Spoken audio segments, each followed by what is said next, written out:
Assalamualaikum warahmatullahi wabarakatuh. Alhamdulillah, kalimat mulia, kalimat suci, kalimat yang sempurna, yang penuh dengan berkah, selalu kita panjatkan kepada Zat yang maha suci, maha sempurna, maha berkah. Allah, satu-satunya yang telah menciptakan semua yang di langit, semua yang di bumi, semua yang di kedalaman lautan, terjangkau atau tidak terjangkau oleh mata manusia. Zat yang maha sempurna, maha adil, maha kuat, tidak beranak dan tidak diperanakkan, dan tidak ada sekutu baginya dalam semua kegiatannya. Dia dengan kemahamurahannya telah menggantungkan segala kebutuhan kita untuk roda kehidupan di muka bumi ini dengan kalimat mulia, Alhamdulillah. Maka sangat wajar kalau kita selalu mengucapkan kalimat ini. Selanjutnya kita panjatkan salam hormat kita, salam penghargaan kita kepada manusia terbaik, manusia yang telah dipilih oleh Sang Pencipta Allah agar menjadi suri tauladan bagi seluruh manusia tidak terkecuali. Bahkan para jin pun menjadikannya sebagai suri tauladan. Manusia yang telah disempurnakan jalur nasabnya, ilmunya dan fisiknya oleh Sang Pencipta Allah, dan juga Sang Pencipta Allah bersama malaikatnya mengucapkan salam hormat kepada manusia terbaik ini dan dijadikan ibadah untuk orang-orang beriman. Maka sangat wajar kalau kita selalu membacakan salawat dan taslim kepada Nabi besar Muhammad sallallahu alaihi wasallam. Melanjutkan kajian sirah kita, dan sudah panjang lebar kita menceritakan dengan dua pertemuan perang yang mulia, perang yang punya pengaruh sangat besar dalam Islam, yaitu perang Badar. Dan kita akan masuk sekarang setelah kita rentet terakhir pertemuan kita beberapa kejadian antara perang Badar Ramadan tahun 2 Hijriah dengan perang Uhud yang terjadi tahun 3 Hijriah. Dan para ahli sejarah menyebutkan tentang sebab-sebab terjadinya perang Uhud. Paling tidak disimpulkan ada dua sebab. Yang pertama, kekalahan Quraisy di Badar. Dan ini merusak citra mereka di Jazirah Arab atau di depan para suku-suku Arab. Sehingga mereka tidak punya cara lain, pilihan lain untuk memperbaiki kecuali mengalahkan muslimin.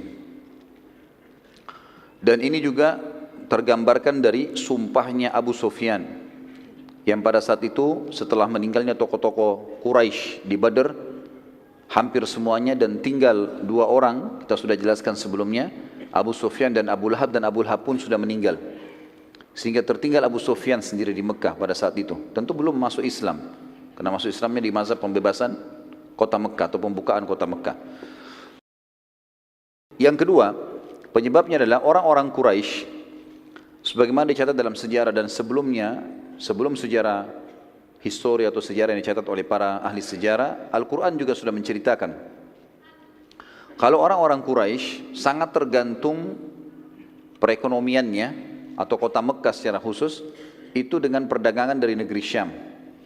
Sementara baginda Nabi SAW selalu berusaha membentuk pasukan-pasukan, baik beliau pimpin sendiri yang dikenal dengan Ghazwah, atau dipimpin oleh para sahabat dikenal dengan Ma'rakah, atau dipimpin dengan para sahabat yang jumlahnya di bawah 100 orang, di atas 3 orang, di bawah 100 orang yang dikenal dengan Sariyah.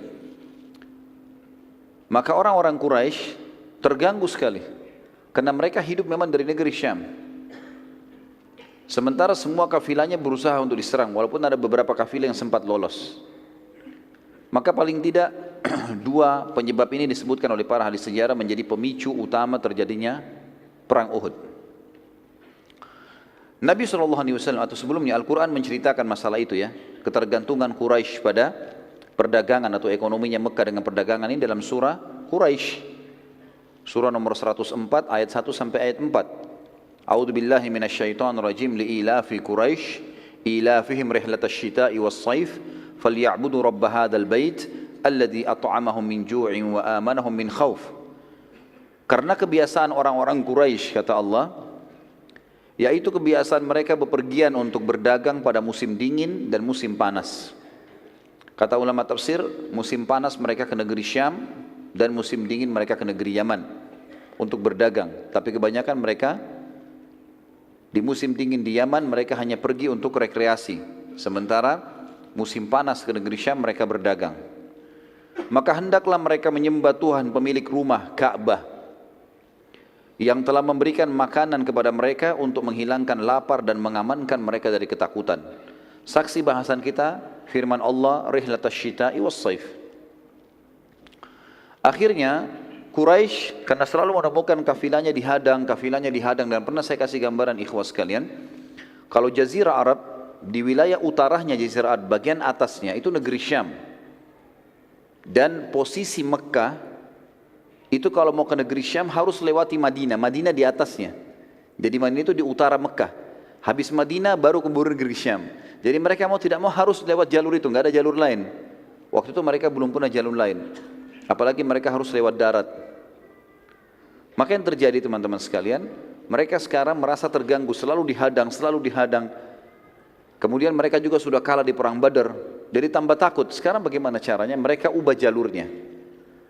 Terakhir percobaan mereka adalah mereka melalui wilayah namanya Dhatu Irq. Dhatu Irq ini adalah jalur dari Mekah, mutar ke dekat Jeddah, mutar sampai ke dekat wilayah Najd, wilayah Irak. Jauh sekali. Baru masuk ke negeri Syam. Untuk menghindari Madinah saja. Jadi di sini misalnya mereka ke negeri Syam itu perjalanan sebulan, ini bisa 2-3 bulan baru sampai. Tapi mereka coba lakukan itu. Ternyata baginda Nabi SAW dengar ada kafilah mereka keluar menuju ke sana. Maka beliau membentuk Sariyah. Saya sudah bilang tadi Sariyah bagaimana jumlahnya? 3 sampai 100. Di atas 100 pasukan. Tidak dikatakan Sariyah. Gitu. Maka dibentuklah Sariyah dipimpin oleh Zaid bin Harithah radhiyallahu anhu. Dan sementara pada saat itu orang-orang Quraisy sama sekali tidak sangka.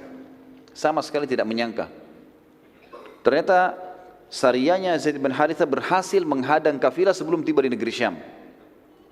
Dan akhirnya mengambil semua yang ada di dalam kafilah tersebut, membawa ke Madinah.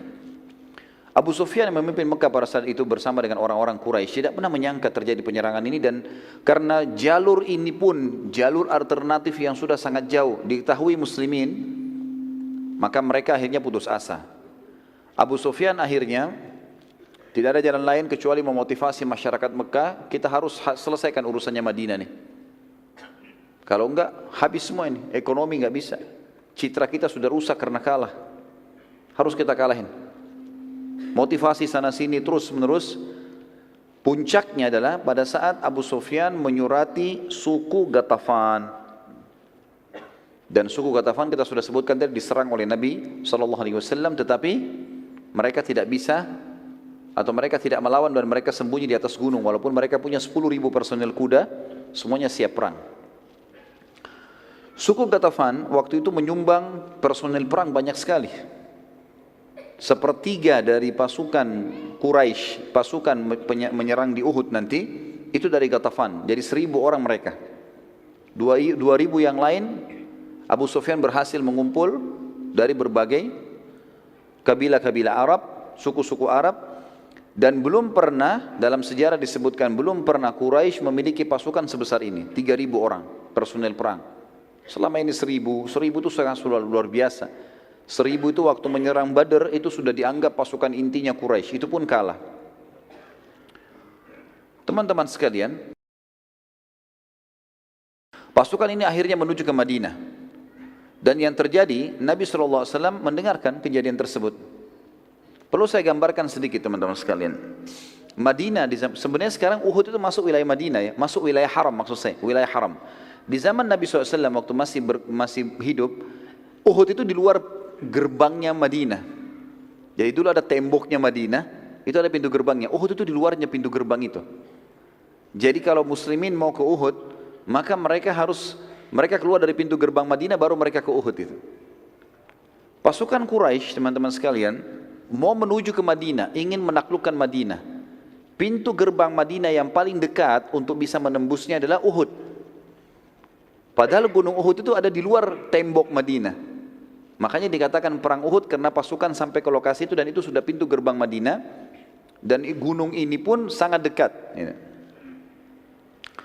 Pada saat itu teman-teman sekalian, Nabi SAW segera mengumpulkan sahabat, diskusi, apa jalan keluarnya nih, permasalahannya apa. Mayoritas sahabat berpikir untuk keluar melawan Quraisy. Ya Rasulullah, sebelum mereka tiba di Madinah, kita keluar, hadapin dimanapun ketemu. Seperti kita hadapi di Badr. Termasuk pada saat itu yang paling ngotot adalah paman beliau Hamzah radhiyallahu anhu. Semangat para sahabat ini muncul teman-teman sekalian karena mereka sudah melihat kemenangan di Badr. Jumlah lebih sedikit, tapi akhirnya jadi besar, bisa menang. Dan saya sudah sebutkan teman-teman sekalian, perang Badr Allah Azza wa Jal, Allah yang maha tinggi dan maha kuat telah mengaturnya supaya setelah Badr muslimin sudah tidak pernah takut lagi berperang, gitu kan? Ya sudah kita jelaskan panjang lebar masalah itu. Seorang sahabat dari Ansar yang bernama Anas bin Nadhr radhiyallahu anhu, yang kebetulan waktu itu tidak sempat hadir di perang Badr, ia mengatakan, dia berkata pada saat itu, waktu dengar Nabi SAW menyampaikan Quraisy akan menyerang, dia mengatakan, peperangan pertama Nabi SAW di Badr, aku tidak hadir. Demi Allah, bila setelah hari ini, maksudnya setelah kejadian Badr, ada pertempuran lagi yang dipimpin oleh Nabi SAW melawan Quraisy, maka aku akan melakukan apapun yang membuat Allah Azza wa Jalla ridha, terima. Pada saat itu Nabi SAW keluar ke Badr. Tentu kita ingatkan kembali, kenapa sahabat ini tidak ikut dan kenapa banyak sahabat tidak ikut? Karena Nabi SAW waktu itu hanya mengiklankan, siapa yang mau ikut silakan. Ini bukan mengatakan jihad, ayo pergi, nggak ada. Sehingga jadi wajib, pilihan. Siapa yang mau ikut silakan, kita mau menyerang kafilah Abu Sufyan, kan gitu. Makanya ada sahabat banyak yang luput pada saat itu. Anas bin Nadhr lalu memotivasi Nabi SAW. Dia terus mengatakan, ya Rasulullah, kita keluar melawan ya Rasulullah. Kami kehilangan kesempatan Badr, kami kehilangan kesempatan mati syahid. Terus dia motivasi Nabi SAW. Dia mengatakan, ya Rasulullah, ayo keluar. Dengan beberapa sahabat termasuk Hamzah. Sampai akhirnya Nabi SAW mengatakan, kalau pendapat saya, maka saya akan bertahan di Madinah. Kalau pendapat saya bertahan dalam benteng. Karena pasukan mereka besar dan sudah keluar. Kalau sampai pasukan muslimin dikalahkan di luar, mereka punya kesempatan karena niatnya sudah mau masuk ke Madinah, punya kesempatan untuk masuk menguasai Madinah. Maka lebih baik kita tunggu saja di sini. Kita lebih kuat dalam benteng. Lalu Nabi SAW mengatakan, aku memilih bertahan di Madinah karena aku telah melihat mimpi. Itu perkataan Nabi SAW. Para sahabat mengatakannya, Rasulullah, apa yang anda lihat? Kata baginda Nabi SAW dalam hadis Bukhari, aku melihat seekor sapi disembelih. Aku juga melihat pada pedangku terdapat kebengkokan atau retak. Aku juga melihat aku masuk dan berlindung dalam baju perang yang kokoh. Para sahabat bertanya, lalu apa penakwilannya Rasulullah? Kata Nabi SAW, aku menakwilkan sapi yang disembelih adalah sahabat-sahabatku, beberapa sahabatku yang akan terbunuh. Sementara kebengkokan pada pedangku atau retaknya, adanya salah satu kerabatku yang akan terbunuh, dan aku masuk ke dalam baju perang yang kokoh, aku takwilkan kota Madinah. Oleh karena itu, aku memilih untuk bertahan di Madinah. Tapi pada saat itu para sahabat mengatakannya, Rasulullah, itu takwil mimpi, wahyu, atau penyampaian dari anda?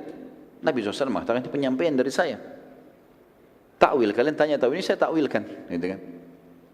Maka di sini para sahabat mengatakan, ya Rasulullah, izinkanlah kami berperang, keluarlah. Terus saja mereka memotivasi dan mendorong Nabi SAW untuk keluar. Beberapa sahabat sampai beliau mengatakan, baiklah, kalau gitu bersiap-siaplah. Lalu Nabi SAW pun pulang ke rumah beliau dan beliau mempersiapkan baju perangnya. Waktu Nabi SAW masuk ke dalam rumahnya, para sahabat akhirnya berbicara satu sama yang lain. Ini jangan sampai kita ini melakukan dosa, kita melanggar Nabi SAW, kita menyuruh beliau keluar pada beliau mau bertahan di Madinah. Sampai akhirnya mereka tunggu depan pintu rumah Nabi SAW. Waktu beliau SAW keluar dari rumahnya dengan pakaian perang yang lengkap, beberapa sahabat menghampiri sambil berkata, wahai utusan Allah, bila anda ingin tetap di kota Madinah, maka kami pun ikut saja bertahan di Madinah. Lalu keluarlah sabda Nabi SAW yang masyhur dalam riwayat yang sahih, tidak pantas bagi seorang Nabi yang telah mengenakan baju perang membatalkan niatnya sampai Allah memberikan keputusan siapa yang menang atau kalah antara dia dengan musuhnya. Gak bisa lagi, sudah pakai baju perang begini gak bisa lagi. Ini teman-teman sekalian, saya berikan sebuah note di sini di tulisan saya mengatakan ini jelas sekali bagaimana seorang mukmin harus punya tekad yang kuat kalau itu adalah kebenaran. Tadinya dia ragu mengerjakan yang mana, tapi kalau dia sudah pilih sebuah keputusan, dan itu juga benar dalam agama, tidak usah ragu. Itu penting untuk dilakukan, karena keraguan dalam memilih satu keputusan dan terus-menerus larut ini membuat masalah. Apalagi kondisinya seperti ini, Madinah akan diserang. Salah satu yang tidak setuju keluar pada saat itu, waktu Nabi SAW sudah keluar, pasukan sudah mulai berkumpul, adalah pimpinan orang munafik yang sudah masyhur, Abdullah bin Ubaidillah bin Salul.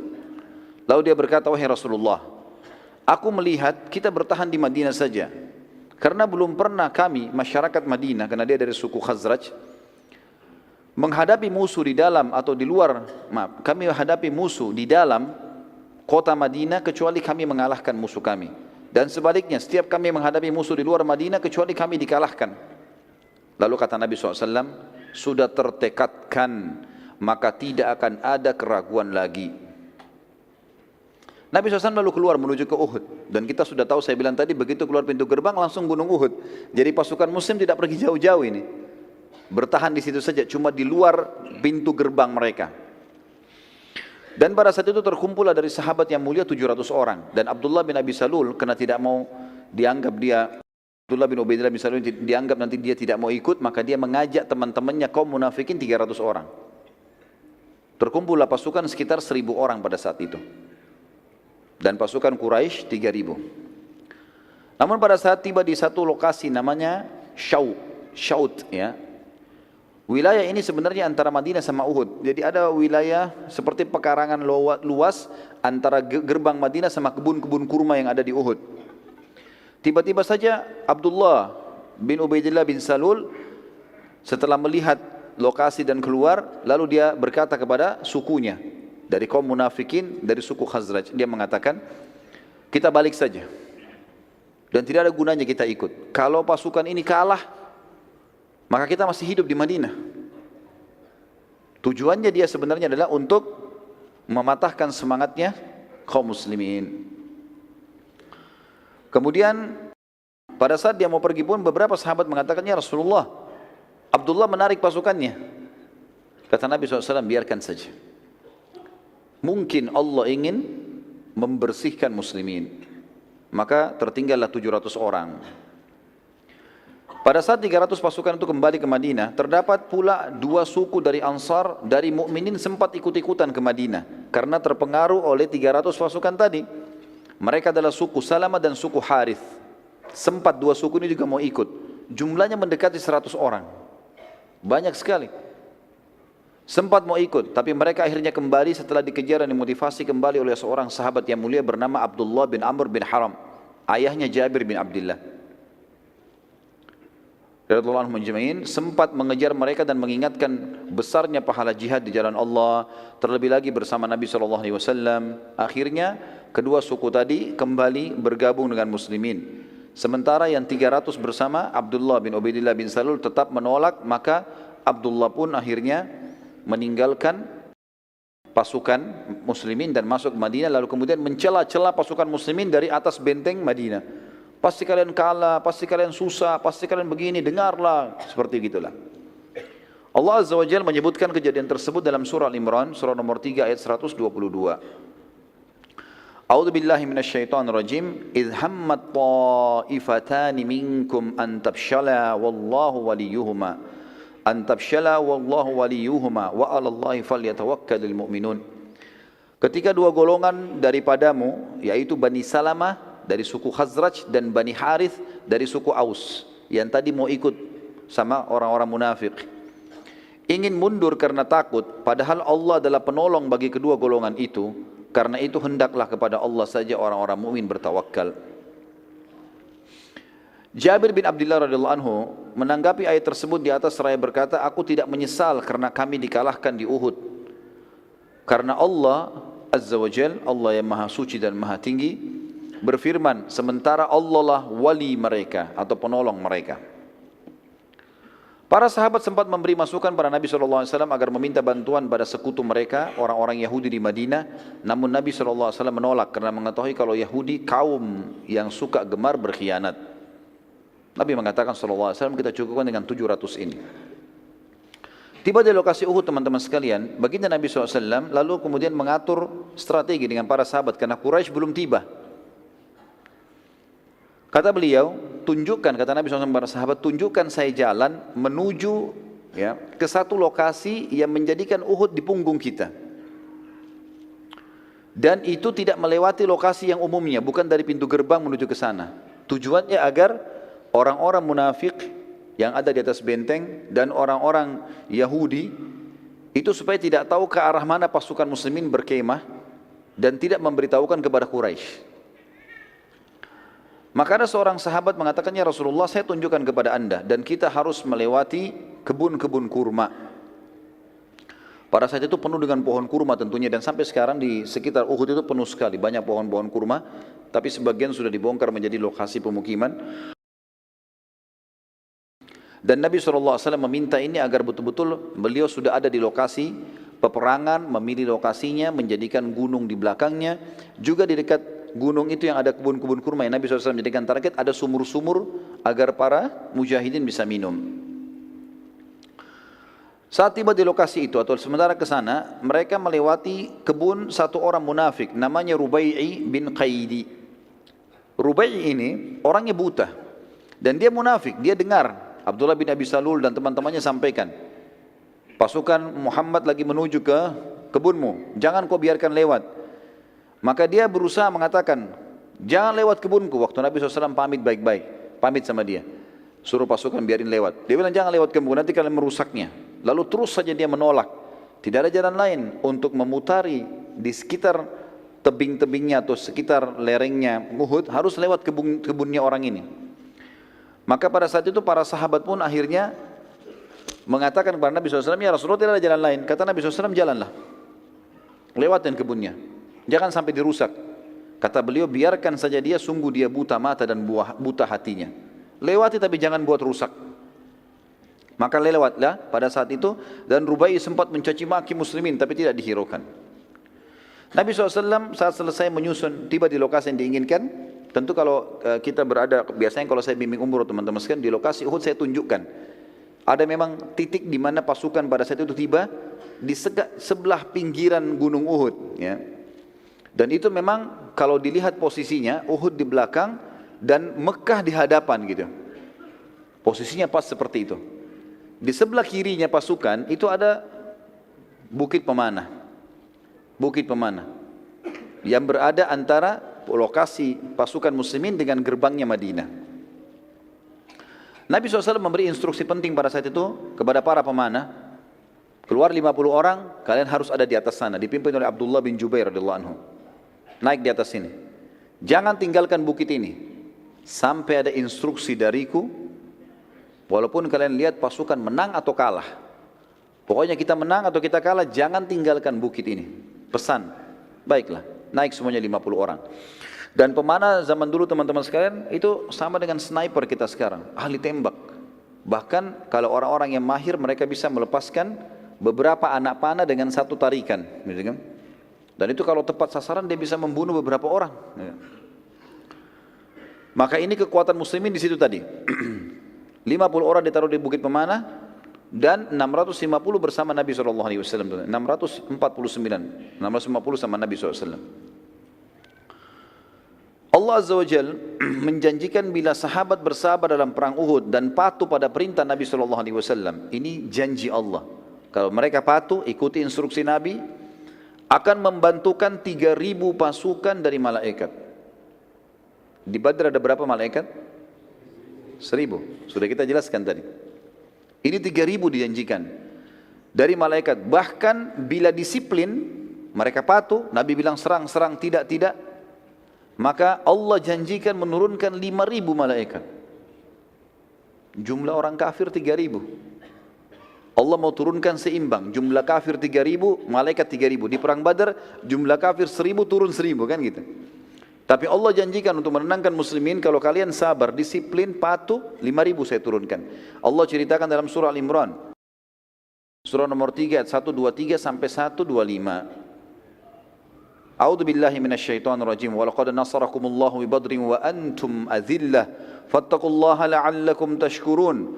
إذ تقول للمؤمنين ألن يكفيكم أن يمدكم ربكم بثلاثة آلاف من الملائكة منزلين بلى إن تصبروا وتتقوا ويأتوكم من فورهم هذا يمددكم ربكم بخمسة آلاف من الملائكة مسومين. Sungguh Allah telah menolong kalian dalam peperangan Badar. Waktu itu jumlahnya lebih sedikit, senjatanya lebih sederhana. Padahal kamu pada saat itu adalah orang-orang yang lemah. Karena itu bertakwalah kepada Allah supaya kalian atau kamu mensyukurinya. 1, 2, 3-nya. 1, 2, 4-nya. Ingatlah, ketika kalian mengatakan atau kamu berkata, hai Muhammad, kepada orang-orang mukmin, apakah tidak cukup bagi kalian Allah membantu dengan 3.000 malaikat yang diturunkan dari langit? Ayat 125, ya pasti sudah cukup. Tapi ketahuilah, jika kalian sabar, kalian bersiap siaga, disiplin, patuh, Allah menjanjikan loh, mereka Allah akan mendatangkan, dikatakan dan jika kalian bersabar dan bersiap siaga dan mereka datang menyerang kalian dengan seketika pun, niscaya Allah akan menolong kalian dengan 5.000 malaikat yang memakai tanda-tanda. Kata ulama tafsir yang dimaksud di sini adalah kalau para sahabat mematuhi tidak satu pun melanggar titah Nabi SAW, pasti menang. Seperti itulah. Pasukan muslimin terdiri dari 70 orang pasukan kuda, 50 prajurit pemanah dan sisanya pasukan pejalan kaki. Dari pasukan musyrikin Quraisy terdapat 200 personil yang menunggangi kuda, yang pada saat itu dipimpin oleh Khalid bin Walid sebelum masuk Islam. Mereka tidak ikut berperang dan tugasnya 200 orang. Dari 3.000 ini 200 ke samping medan perang. Kalau dari Bukit Pemanah itu kita bisa lihat ke arah kiri, kalau satu waktu antum mengunjungi ke sana. Kalau kita lihat ke arah kota Madinah, kita akan temukan di depan kita ada seperti lembah. Lembah itu dulu agak curam dan di situ pasukan Khalid bin Walid bersembunyi. 2.800 maju masuk bersama pasukan Quraisy.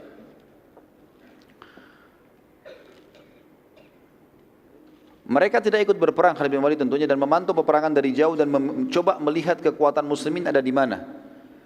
Tetapi posisi pasukan 50 Khalid bin Walid ini, pasukan Khalid bin Walid yang 200 diketahui oleh 50 pemanah Nabi SAW.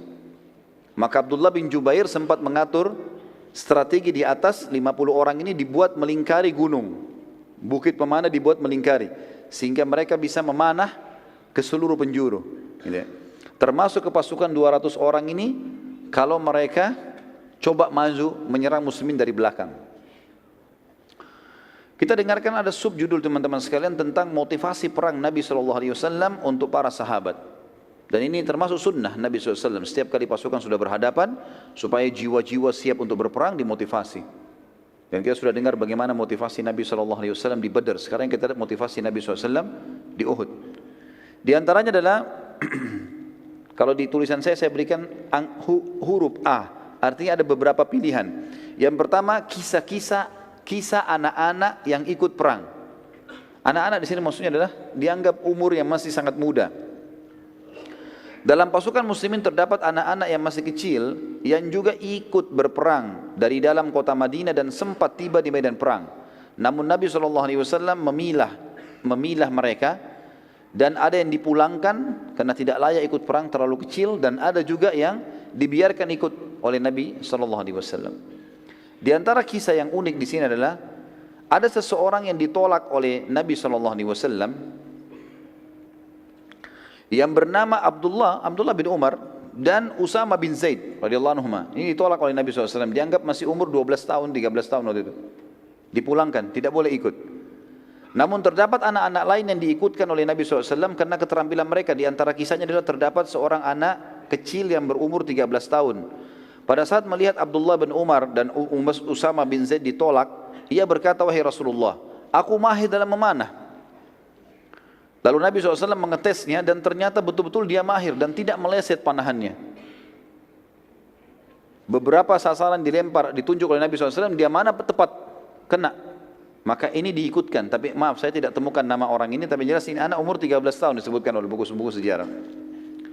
Seorang anak yang lain juga berumur 13 tahun, saat melihat temannya diloloskan oleh Nabi SAW untuk berperang, dia berkata, wahai Rasulullah, kenapa anda loloskan ia ikut perang sementara aku tidak? Dan aku bisa mengalahkannya kalau bergulat. Ini yang pintar mana ini? Saya bisa kalahin gulat ya Rasulullah. Dalam riwayat dikatakan Nabi SAW menyuruh keduanya untuk mengadu keterampilan gulat. Dan ternyata betul, anak yang kedua mengalahkan anak yang pertama. Maka Nabi SAW pun akhirnya mengizinkan dia ikut. Yang kedua teman-teman sekalian adalah kisah pedang Nabi SAW. Kisah pedang Nabi SAW. Disebutkan dalam hadis Bukhari, Nabi SAW mengumpulkan seluruh pasukan lalu menghenuskan sebilah pedang dan bersabda, siapa yang akan memberikan haknya Allah dan Rasulnya di pedang ini? Tiba-tiba saja Hamzah bin Abdul Muttalib radhiyallahu anhu, yang kita tahu memang dia yang paling besar semangatnya untuk keluar menghadapi musuh, dan memang Allah karuniai dia mati syahid di situ.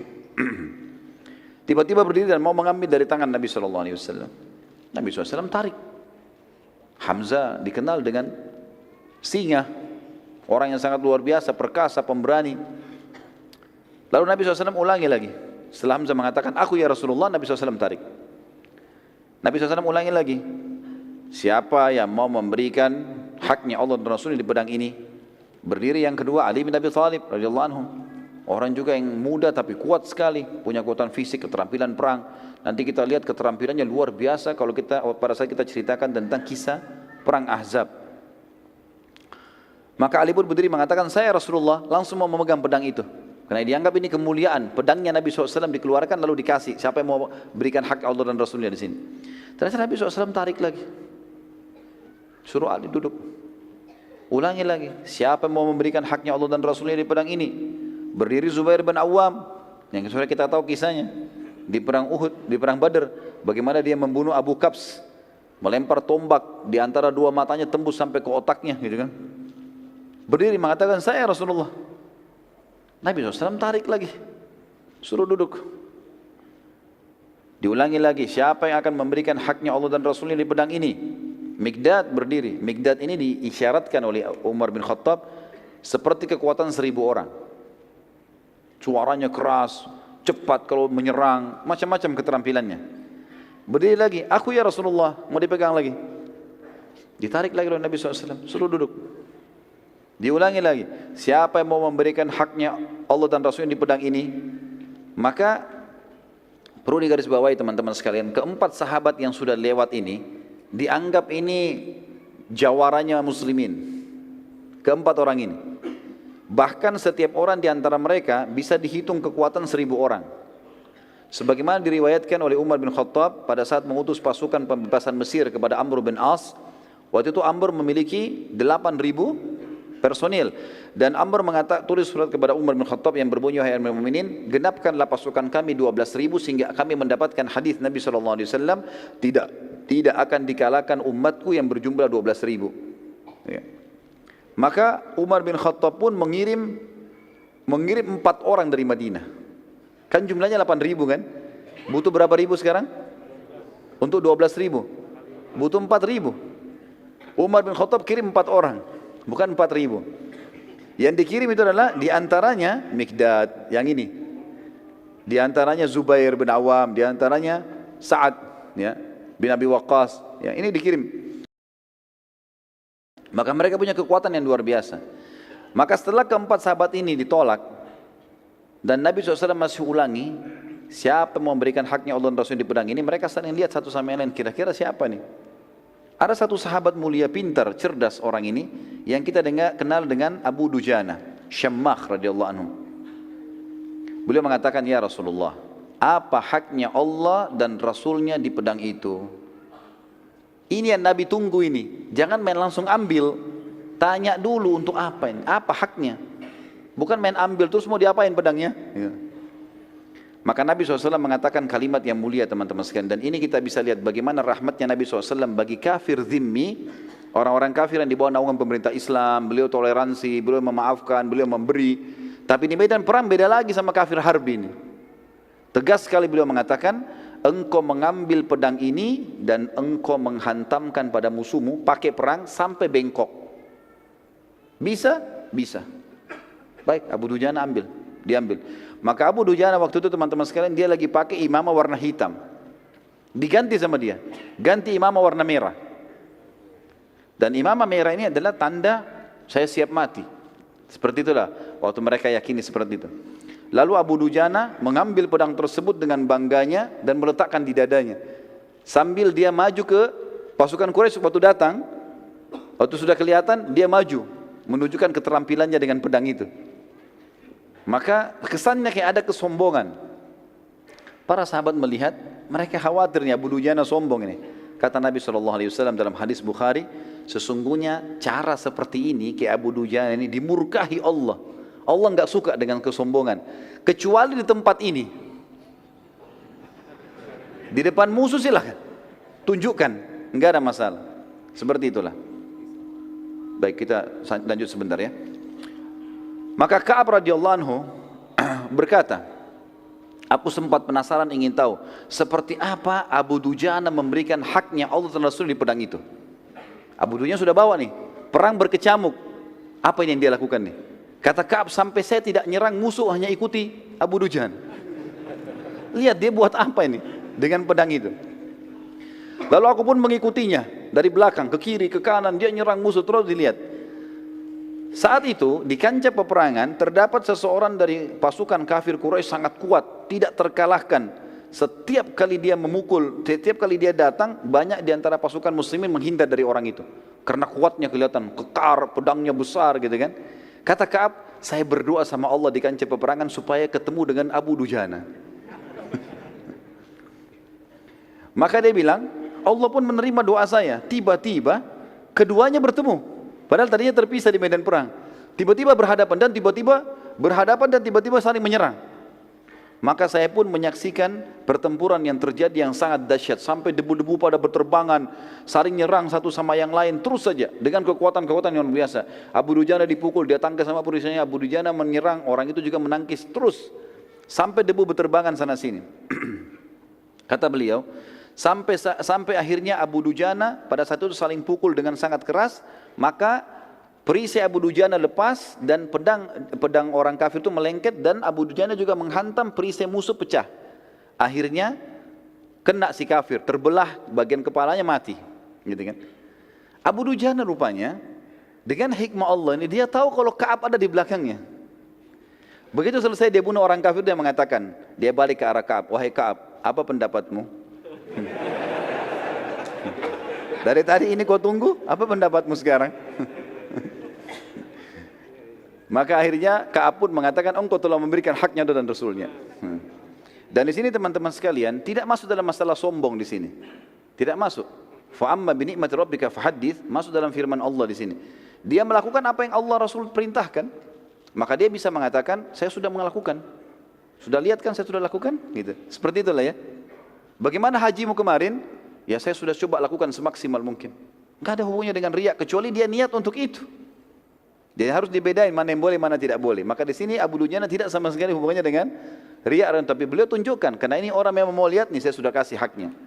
Sampai kalau bukan pedang ini bengkok, kepalanya dia yang bengkok gitu kan. Allahu a'lam. Baik, kita lanjutkan sebentar insyaallah dengan kisah-kisah yang lain. Subhanakallahumma bihamdika asyhadu an la ilaha illa anta astaghfiruka wa atubu ilaik. Assalamualaikum warahmatullahi wabarakatuh. Assalamualaikum warahmatullahi wabarakatuh. Alhamdulillah wassalatu wassalamu ala Rasulillah. Segala puji bagi Allah Subhanahu wa taala, juga salawat dan taslim kepada Nabi besar Muhammad sallallahu alaihi wasallam. Tadi sudah kita ceritakan tentang kisah bagaimana Abu Dujana Syammah ibn Harith radhiyallahu anhu memberikan hak pedang yang diberikan oleh Nabi sallallahu alaihi wasallam, yang menuntut haknya Allah dan Rasulnya di situ. Kisah yang lain teman-teman sekalian, kisah yang terjadi di perang Uhud yang tidak bisa luput dari seorang beriman adalah kisah sahabat yang mulia Handalah radhiyallahu anhu. Handalah radhiyallahu anhu adalah seorang sahabat yang menikah di hari Jumat malam. Dan perang Uhud terjadi di Sabtu pagi, di waktu duha. Handalah lalu menikah malam itu, kemudian memang dia belum menggauli istrinya. Dia sempat ikut berjamaah sholat subuh bersama Nabi SAW. Pada saat dia pulang, dia untuk menggauli istrinya, sehingga dia dalam keadaan junub. Baru saja dia selesai bergaul dengan istrinya, masih dalam keadaan junub, belum mandi, terdengar panggilan seruan dari utusan Nabi SAW kepada seluruh muslimin di Madinah, jihad, jihad. Dan panggilan seperti ini berarti wajib bagi laki-laki muslim untuk ikut. Maka dia pun tidak menunggu, langsung saja dia keluar dalam kondisi masih junub, bergabung dengan pasukan muslimin. Waktu bergabung dengan pasukan muslimin, salah satu korban di Uhud yang mati syahid. Sebenarnya bukan kita katakan korban ya, justru ini kemenangan. Karena hakikat dari seorang muslim ikut jihad adalah mati syahid. Kedua baru menang. Jadi dia tidak kenal namanya kalah. Kalau dia terbunuh itu target utamanya kena masuk surga tanpa hisab. Sementara kalau dia menang adalah target yang kedua. Hanzalah radhiyallahu anhu adalah salah satu sahabat yang dikaruniai oleh Allah syahadah, mati syahid. Waktu jenazahnya ditemukan setelah selesai perang Uhud, maka Nabi SAW waktu melihat ke arahnya mengalihkan pandangan matanya. Lalu kemudian para sahabat bertanya, ya Rasulullah, ada apa dengan Hanzalah? Kenapa anda alihkan pandangan anda? Ada dua riwayat. Yang pertama kata Nabi SAW, aku melihat istrinya dari bidadari menjemputnya. Riwayat yang lain adalah, aku melihat para malaikat memandikannya. Karena dia dalam keadaan junub, maka dimandikan oleh para malaikat sampai keluar julukannya Gasilul Malaikah. Orang yang dimandikan langsung oleh malaikat. Dan di sini teman-teman sekalian pelajaran penting. Setiap kali ada janji Allah dan Rasulnya dari dalil Al-Quran dan Sunnah, setiap muslim tidak boleh ragu sedikit pun. Apapun itu sifatnya, apapun. Allah dan Rasulnya bilang bersedekah itu pasti kaya, maka tidak boleh kita ganti dengan konsep yang lain. Tidak usah ragu sama sekali. Kalau orang mukmin memahami sebenarnya, dia kalau sedekah misalnya adalah sama dengan dia sedang investasi dan Allah balas minimal 10 kali. Apa yang membuat dia ragu melakukannya? Salah satu ciri khasnya sahabat di situ. Apa yang Allah dan Rasulnya sampaikan benar, yang lain salah. Selesai urusannya. Enggak perlu lagi dinegosiasi. Allah Rasulnya bilang salah, haram haram, halal halal. Kerjakan kerjakan, jangan kerjakan jangan kerjakan. Walaupun semua dunia, keluarganya, istrinya, anaknya, suaminya benci, dia enggak peduli. Sudah semuanya diseberikan. Seperti itulah kurang lebih. Dan ini terjadi pada Hanzalah. Bayangkan teman-teman kalau kita baru menikah seperti ini. Dengan wanita yang dia cintai, dia menikah. Baru selesai hubungan biologis yang pertamanya dalam rumah tangga. Belum sempat mandi junub, panggilan jihad. Kita nggak usah jauh-jauh bicara jihad. Antum sekarang kalau malam pertama, kira-kira subuh di masjid nggak? Hah? Ada yang tanya ke saya itu di pengajian. Ustadz, apa hukumnya tidak sholat subuh di masjid kalau malam pertama? Saya bilang dosa ini. Nggak ada udurnya. Tapi lihat Hanzalah bukan cuma salat subuh, bukan ini jihad, pergi berperang, mati terbunuh. Padahal dia waktu masih dari hari pertama menikmati pernikahannya. Kalau pernikahan saja bisa ditinggalkan teman-teman, apalagi kalau cuma makanan, minuman, pekerjaan, pendidikan, semua ini nggak ada lagi. Kalau sudah ada seruan dari Allah dan Rasulnya. Ingat pesan saya tadi, setiap nasihat syar'i, agama yang datang masuk telinga kanan, diapakan? Tutup yang kuping kirinya ini, supaya jangan keluar. Ya. Jangan masuk sini keluar sini.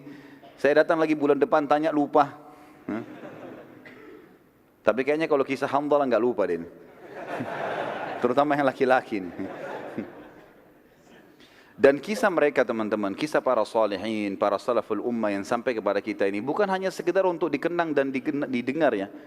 Tapi Allah Azza wa Jalla sampaikan kepada kita untuk dijadikan sebagai ibrah, pelajaran. Ini loh ada orang sebelum kamu begini, disampaikan kisahnya ke kita. Ini 1400 tahun yang lalu ini.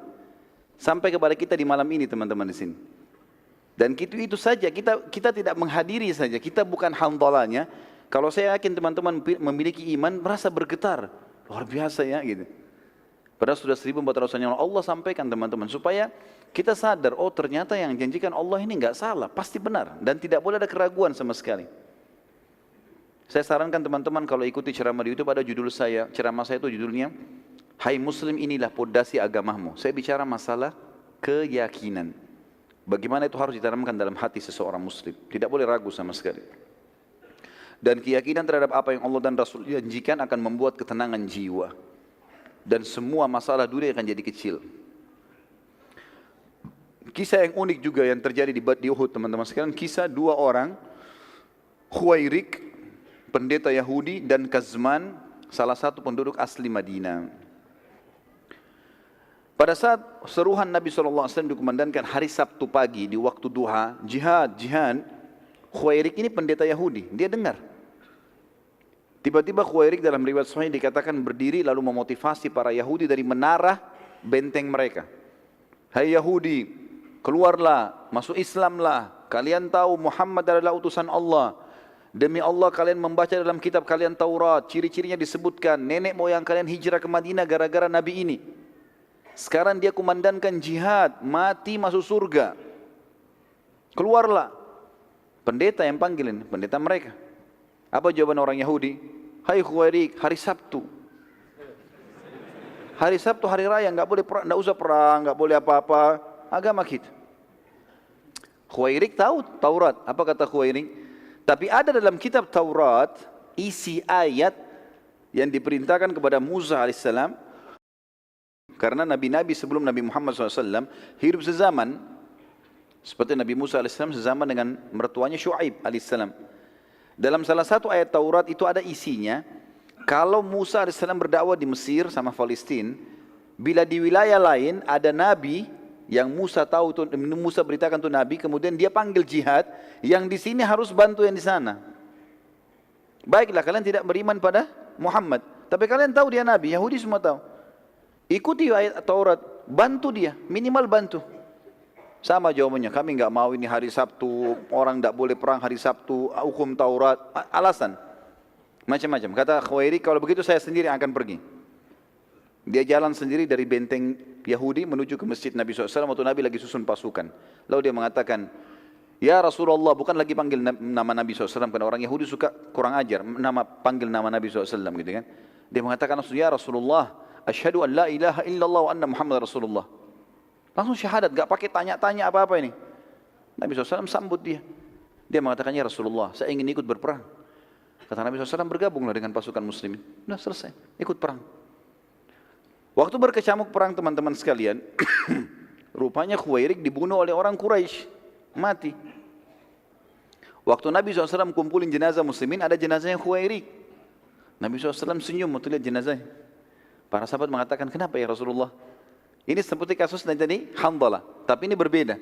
Kata Nabi SAW senyum, kalau siapapun yang ingin melihat penghuni surga belum pernah sujud sekalipun, ini orangnya. Ini orang baru syahadat di waktu duha. Duhur kan belum masuk ya. Sebelumnya subuh dia belum ada kewajiban, masih dalam keadaan Yahudi. Duhur belum tiba wajib, dia meninggal di waktu duha, baru syahadat, berapa jam kemudian mati syahid. Siapa yang ingin melihat penghuni surga yang belum pernah sujud sekalipun, ini orangnya. Kebenaran agama Islam. Siapapun yang syahadat, asal dia tulus masuk surga. Kisah yang lainnya dan saya satukan dalam tulisan saya adalah Kazman. Siapa Kazman ini? Ada satu orang dari Ansar, dia sudah ucapkan syahadat Muslim. Orangnya pemberani. Di kancah perang teman-teman sekalian, dia tebas musuh sana, tebas musuh sini. Berani sekali sampai dalam satu kali serangan bisa menebas beberapa orang musuh. Maka para sahabat memuji mengatakan, orang ini, Kazman ini di surga. Kalau dia terbunuh ini, mati syahid ini. Luar biasa bunuh banyak orang kafir. Karena ada hadis Nabi SAW tidak akan bersatu muslim sama kafir di neraka. Yang dia sempat bunuh di medan perang, ini masuk neraka, ini tidak akan bersatu sama dia. Dia akan masuk surga gitu. Maka Nabi SAW mengatakan, tidak, dia di neraka. Para sahabat penasaran, kok bisa Nabi bilang di neraka, tapi ini lagi berkecamuk perang. Enggak ada waktu untuk bertanya. Mereka ikuti Kazman. Dari belakang diikuti. Kenapa ini Nabi bilang dia di neraka? Ternyata serang demi serang terjadi, ada satu musuh kafir menebas bagian kakinya, berdarah bagian betisnya, sobek. Karena dia kesakitan, dia keluar dari kancah peperangan, lalu dia turun dari kudanya, kemudian dia ambil pedangnya, ditusuk dirinya. Lalu dia mengatakan, sesungguhnya saya berperang untuk membela kaum saya. Maka para sahabat mengatakan, pantas dia masuk neraka. Jadi membela karena suku, murni hanya karena suku saja, hanya fanatisme, hanya murni negara bukan karena mendidik kalimat Allah, maka ini tidak dapat syahadah. Nggak dapat mati syahid ini. Kisah yang lain adalah kisah Amr bin Jamur radhiyallahu anhu, seorang sahabat Nabi yang sudah berumur dari penduduk Madinah dan kakinya pincang. Dan ini karunia dari Allah SWT. Lihat bagaimana orang-orang yang ikhlas teman-teman. Dan kata para ulama sudah disepakati ini, siapa yang masuk di kancah peperangan ikhlas mau mati syahid, itu yang Allah kasih syahadah. Kalau ada orang masuk di kancah peperangan kemudian dia bimbang, saya mati atau enggak ya, gitu. Pokoknya ikut berperang saja, cari pahalanya, maka tidak mati syahid kecuali ajalnya datang. Kuasa Allah, Allah memilih orang yang paling ikhlas, yang memang mau mati syahid, mau segera masuk surga, itu Allah kasih. Ini kisah-kisahnya satu demi satu kita sebutin, di antaranya Amr bin Jamuh. Tadi sudah ada Handalah, ada Khuwairik, ya. Amr bin Jamuh berkata, ya Rasulullah, saya ingin berjihad, tapi anak-anak saya larang. Anak-anaknya datang memegang tangannya, ya Rasulullah, ayah kami pincang, sudah tua. Maka kata Nabi SAW, kau pincang hai Amr. Kata Amr, ya Rasulullah, apakah orang pincang tidak bisa masuk surga? Saya juga mau ya Rasulullah. Justru saya mau masuk surga dengan pincang saya ini. Kata Nabi SAW, naikkan dia ke kudanya, biarin dia ikut. Ikut berperang, terbunuh mati syahid. Radhiyallahu anhu. Ya. Jadi bagaimana semangat sahabat teman-teman sekalian, pincang enggak menghalangi untuk itu. Sebagian orang, saya enggak tahu di sini ada atau tidak, baru gerimis enggak ke masjid. Enggak tahu kalau ada di sini hadir, ya. Merasa alhamdulillah. Baru gerimis enggak mau ke masjid. Baru ngantuk sedikit enggak mau hadiri majelis ilmu. Bagaimana kalau jihad ini? Umroh mau cukur rambutnya bimbang. Sampai kadang-kadang saya bilang sama jemaah saya, baru rambut Pak, belum darah, baru gundul. Baru mau gundul gitu. Bagaimana caranya tidak mau berkorban untuk Allah dan Rasulnya ini?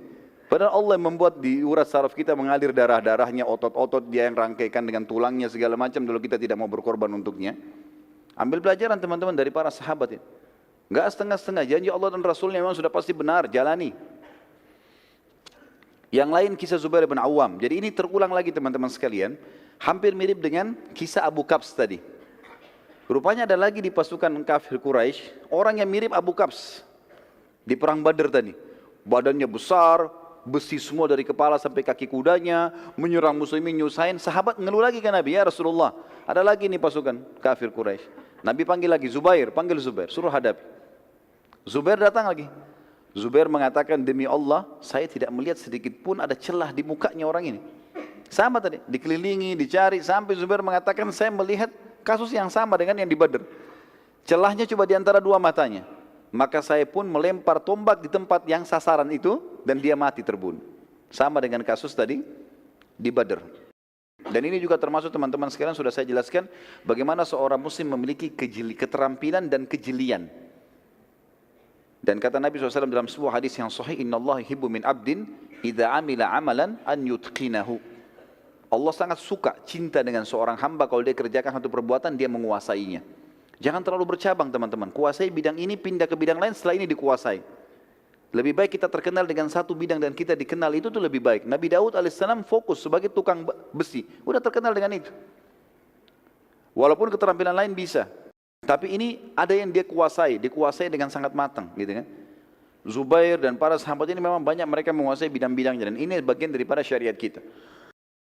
Profesional dalam bidangnya, keterampilan diikuti dengan kejelian.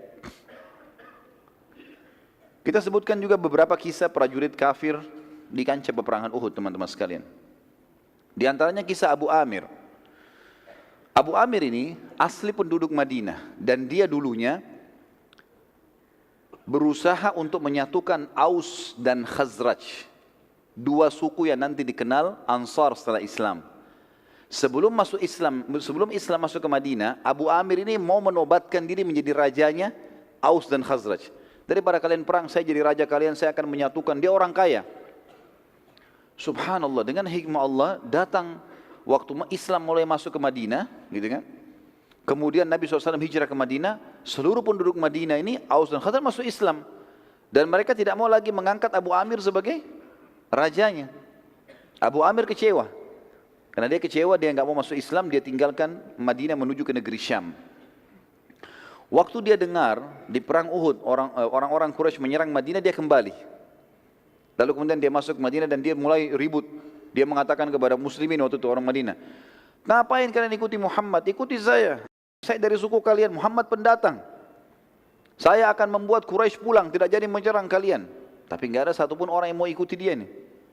Nggak ada yang dengar, orang sudah tahu, sudah masuk iman dalam hatinya, sudah tahu kalau ini benar. Mana mau didahulukan dia dari Nabi SAW? Nggak mungkin. Dia sakit hati, dia keluar. Kemudian dia sempat membuat beberapa lubang di lokasi peperangan. Tapi dengan hikmah Allah, lubang ini dia buat, dia tidak tahu kalau Nabi akan ke situ, tapi dia perkirakan. Di tempat yang nanti pasukan muslimin terdesak, di situ yang dibuat lubang oleh Abu Amir. Digali lubang cukup dalam, satu orang kalau injak dia akan jatuh. Kurang lebih ukuran 2 orang laki-laki berdiri, gitu kan? Jadi susah untuk keluar dan sempit. Itu ditutup dengan pelapa-pelapa kurma.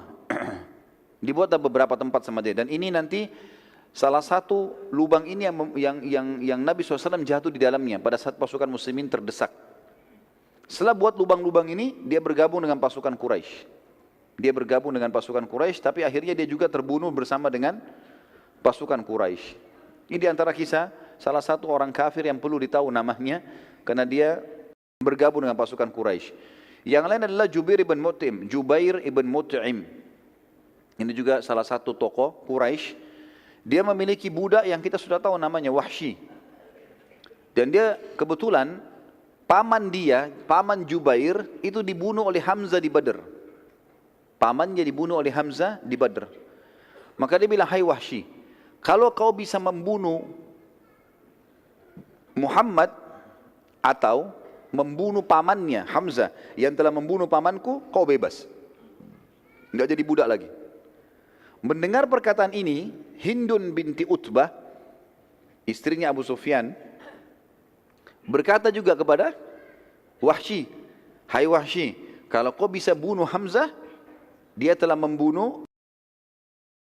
menjadi penyebab terbunuhnya ayahku Utbah bin Rabi'ah." Kan itu ada terbunuh 3 orang pada saat duel awal perang Badr kan.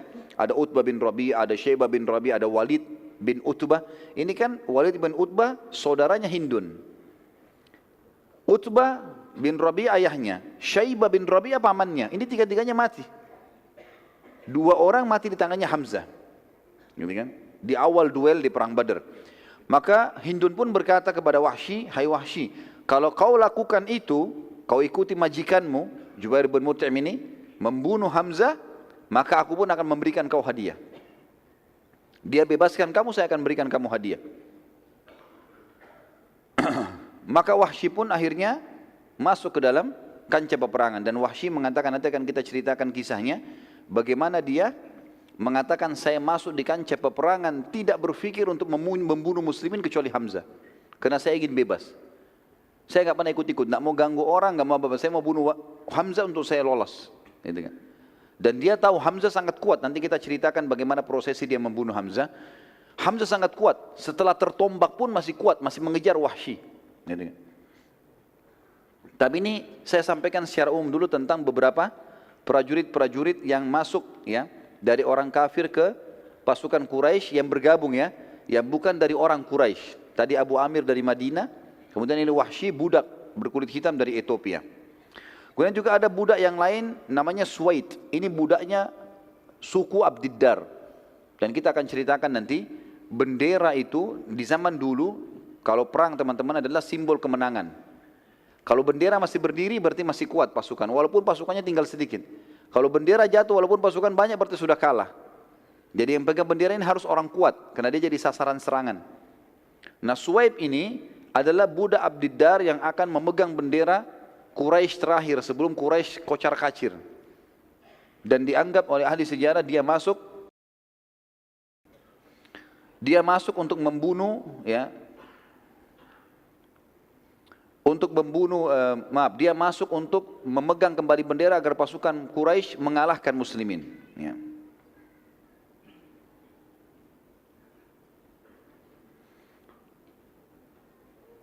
Sekarang kita ceritakan teman-teman sekalian subbahasan bagaimana awal kecamuk peperangan sehingga muslimin menang dan bagaimana akhirnya berbalik muslimin kalah di perang Uhud.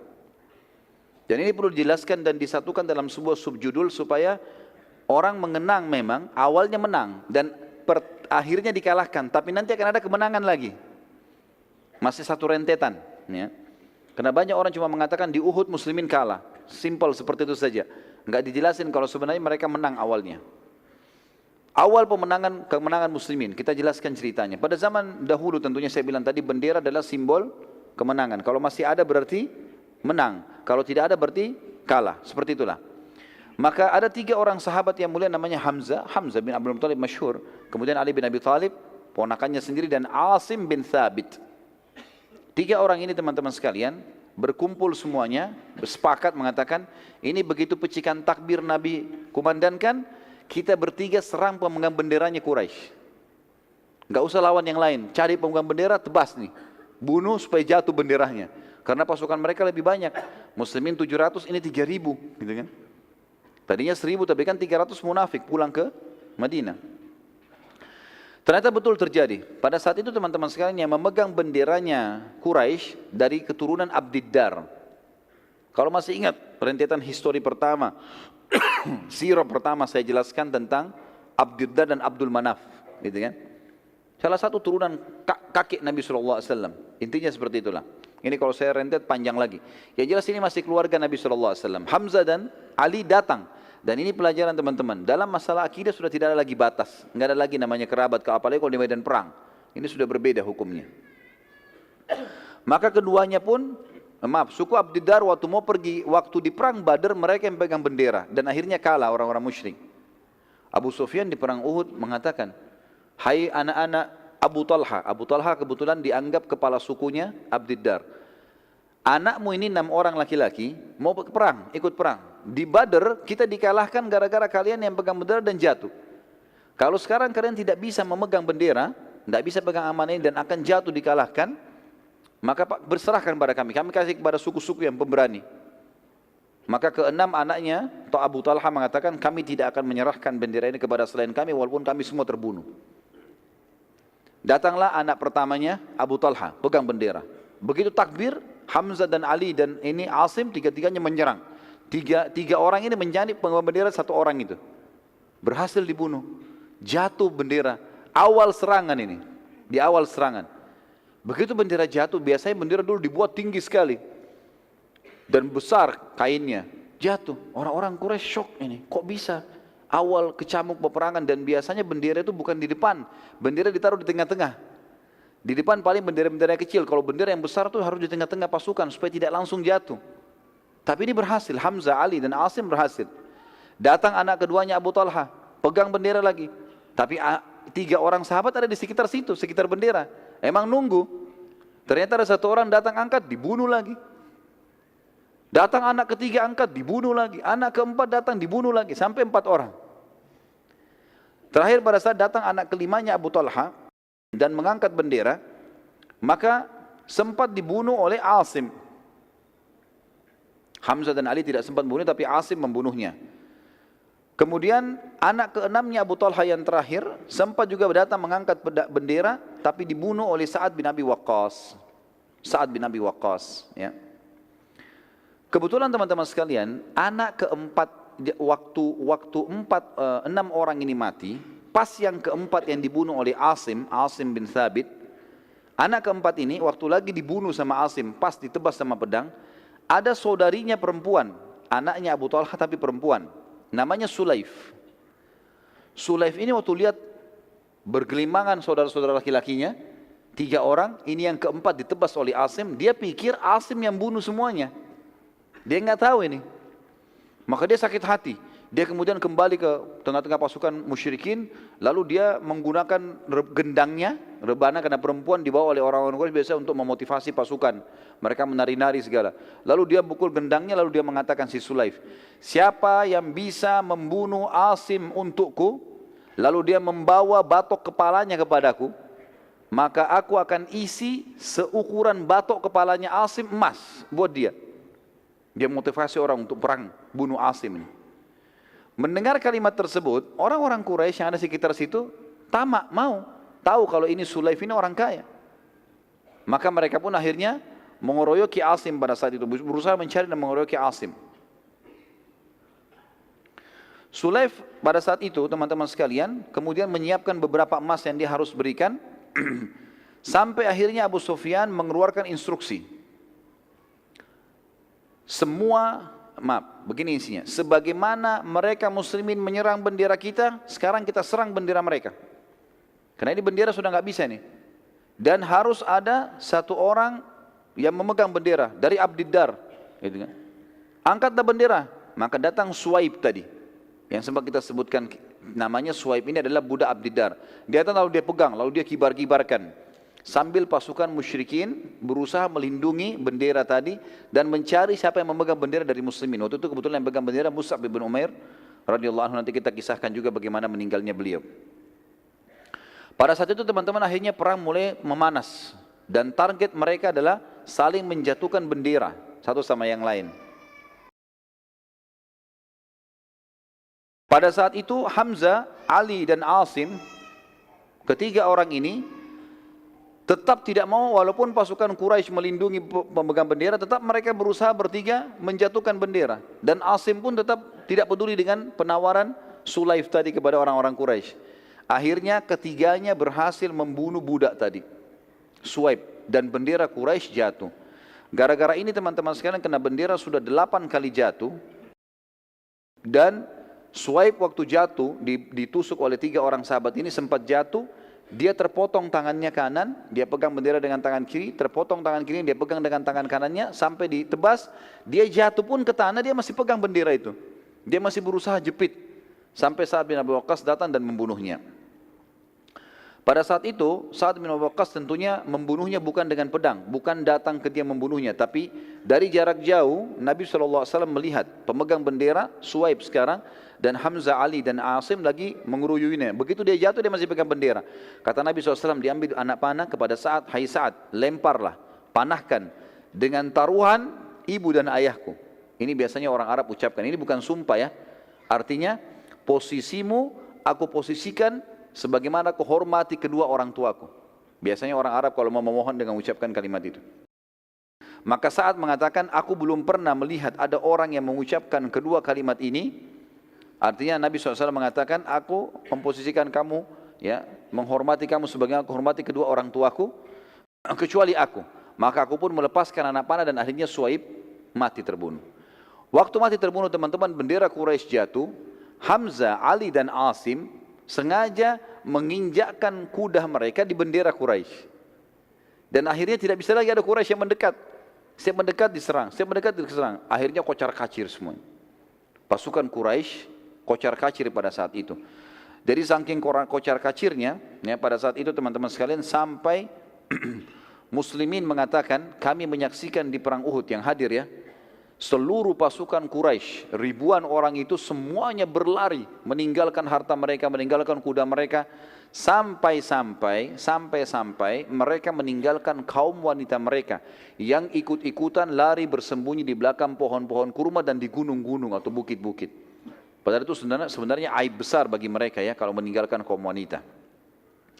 Setelah kejadian tersebut teman-teman sekalian, kita sekarang melihat bagaimana kekalahan muslimin. Sudah menang nih sekarang. Sudah kocar kacir semua. Sampai beberapa sahabat menceritakan, kami melihat kancah peperangan kosong, enggak ada apa-apa. Enggak ada manusia maksudnya, tapi penuh dengan ghanimah. Kekalahan muslimin terjadi teman-teman sekalian. Pada saat 43 orang dari pemanah Nabi SAW yang dipimpin oleh Abdullah bin Jubair di Bukit Pemanah melihat kejadian tersebut. Di bukit ini teman-teman bisa lihat lebih jauh, pasukan Quraisy sudah sangat jauh, sudah mengarah ke Mekah. Sudah tinggal kelihatan bayangannya saja, kayaknya nggak mungkin kembali lagi nih pasukan. Sementara 600 orang pasukan muslim yang dibentuk oleh Nabi SAW selain pemanah kan 700 orang, 650 kan di pasukan. 600 orang sekian itu mengejar ke sana, 600 orang mengejar yang 2000 itu. Siapa yang ketangkap jadi tawanan, seperti itulah. Kurang lebih sisa 50 orang saja, 40-50 orang ini nggak ikut-ikutan menyerang musuh, tapi mereka sibuk mengambil ghanimah, kumpulin ghanimah.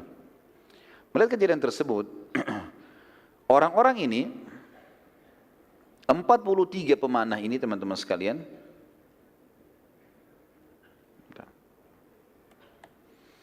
mereka melihat tempat itu kosong, mereka bilang, sudah nggak ada musuh, ayo kita turun bantu sahabat saudara-saudara kita untuk ngumpulin ghanimah. Kata Abdullah bin Jubair, ingat pesan Nabi SAW, jangan tinggalkan bukit. menang atau kalah, sampai tunggu instruksi. Tapi gak ada lagi, musuh gak ada. Subhanallah, dari 50 orang 43 turun, berkhianat di sini turun mereka. Ya, di sini kita katakan berkhianat teman-teman sekalian bukan aib untuk para sahabat, tapi untuk individu yang melakukannya. Karena definisi sahabat jauh lebih luas masalah ini. Maka turunlah 43 orang itu ikut kumpulin ghanimah. Karena sisa 7 orang, saya tadi di awal peperangan ini menceritakan teman-teman ada 200 pasukan kudanya Quraisy sembunyi di sebuah lembah. Tapi 50 pemanah tahu ini. Sehingga mereka kalau mau menyerang dipanahin. Mereka tidak berani maju. Satu kali lemparkan 50 anak panah. Mereka cuma 200 orang. Bisa habis ini kalau dipanah dengan 3 kali, 4 kali panah gitu. Waktu melihat 43 orang ini turun, yang 7 orang ini sibuk nasihatin teman-temannya, jangan turun, jangan turun. Khalid bin Walid gunakan kesempatan, keluar dari lembah. Manuver, dia naik di atas bukit pemanah lalu dibunuh yang 7 orang. Sahabat ini. Waktu dibunuh 7 orang, jangan lupa tadi di kancah peperangan sisa berapa orang? 50. Ditambah dengan 43 orang, 90 orang sekian. Ya. Cuma ini jumlahnya pasukan muslimin, yang lainnya jauh di depan sana. Maka yang terjadi, 200 orang ini membunuh yang 7 orang, kemudian mereka menyerang dari belakang. Dan ini pasukan kuda, ini sama dengan kalau kita tank sekarang. Kuat sekali. Kudanya bisa menyerang, dia bisa menyerang. Lalu Khalid bin Walid menyeranglah pasukan yang 90 itu. Yang ada di depan, dari belakang nih. Begitu mereka menyerang, mereka berhasil sampai ke benderanya orang-orang musyrik. Hamzah, Ali dan Asim ikut dengan 600 itu, menyerang musuh ke depan. Bendera Quraisy sudah dianggap kalah kan di belakang. Tidak berpikir kalau ada pasukan dari belakang. Maka akhirnya bendera kembali dinaikkan. Pada saat dinaikkan bendera dan 90 orang itu kocar kacir semuanya karena kaget diserang dari belakang gitu kan. Ada beberapa yang jadi korban.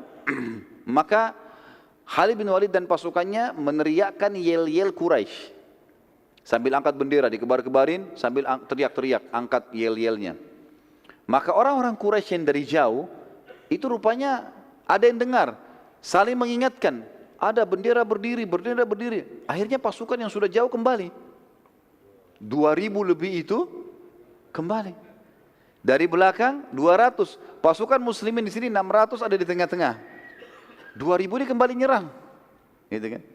Rupanya waktu mendengar yel-yel Quraisy di belakang, pasukan yang 600 muslimin juga balik ke belakang. Ini ada apa ini? Rasulullah ada di belakang ini. Kita harus kembali. Kembalilah 600 orang itu. Itu waktu kembali diceritakan bagaimana kacaunya. Pasukan muslimin kembali. Yang 600 ini yang 90 melarikan diri. Ya, tabrakan dan 200 nyerang dari belakang. Yang 2000 datang dari sana. Jadi sangat luar biasa. Kocar kacir. Sampai ada muslim membunuh muslim yang lain pada saat itu. Kesalahan. Sudah kacau keadaan. Sampai ada yang terbunuh pada saat itu. Di antara kaum muslimin yang terbunuh adalah Yaman. Yaman anak ayahnya Huzaifah bin Yaman. Radhiyallahu anhu majma'in, kata Huzaifah, saat seluruh pasukan sudah kacau, sampai pasukan muslimin saling serang, sudah tidak tahu musuh ini, karena luar biasa kacaunya. Dan dalam keadaan sangat kacau, sampai-sampai aku menemukan ayahku di antara pasukan yang terserang oleh muslimin sendiri. Dan aku mengatakan, ayahku, wahai muslimin, semoga Allah merahmati kalian. Tapi terlambat dan akhirnya Yaman radhiyallahu anhu mati, terbunuh dan dianggap syahid oleh Nabi SAW karena kesalahan. Hudzaifah berkata, semoga Allah memaafkan kalian karena kehilafan ini. Semoga Allah memaafkan kalian, ayahku telah kalian bunuh. Seperti itulah. Dalam situasi demikian teman-teman, Nabi SAW segera mengambil keputusan. Beliau SAW berteriak dengan suara keras, kumpullah di sisiku wahai hamba-hamba Allah, aku benar-benar utusan Allah. Namun yang mendengar beberapa orang sempat kumpul, tapi mayoritas pasukan tidak dengar. Dan yang terkumpul di sisi Nabi SAW hanya 9 orang. 7 dari muhajirin dan 7 dari ansar, 2 dari muhajirin. 9 orang saja. Yang lain pasukan ini sudah kocar kacir keluar dari kancah peperangan karena diserang oleh musuh-musuh ini. Hal ini terjadi karena luasnya lokasi peperangan dan galaunya keadaan pada pasukan muslimin sehingga mayoritas mereka tidak mendengarkan teriakan Nabi SAW. Terutama pada pasukan terdepan yang merupakan pasukan inti seperti Hamzah, Ali, Zubair, ini yang kuat-kuat semua ini tidak dengar karena mereka jauh dari Nabi SAW. Jadi yang dari 90 ini saja yang coba mendekat, itu pun cuma berapa orang gitu. Dan mereka tersibukkan pada saat itu berusaha mengejar musyrikin yang lari ke Mekah, tapi mereka sekarang kembali menyerang. Jadi Hamzah dan Ali juga ini sibuk lagi menghadapi pasukan yang 2000 itu. Dari pasukan depan muslimin ada pemegang bendera, sahabat Nabi mulia Mus'ab bin Umair radhiyallahu anhu, yang juga kembali ke arah belakang untuk mengetahui apa yang sedang terjadi.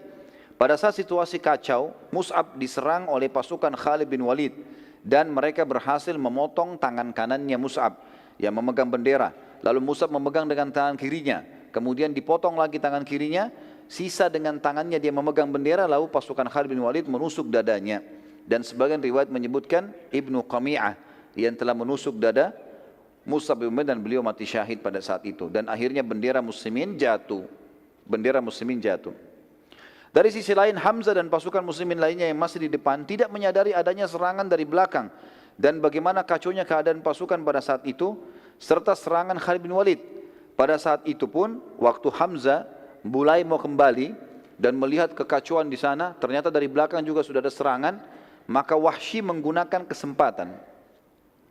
Wahsy pun akhirnya mengatakan, aku melihat Hamzah dan aku pun takut mendekatinya.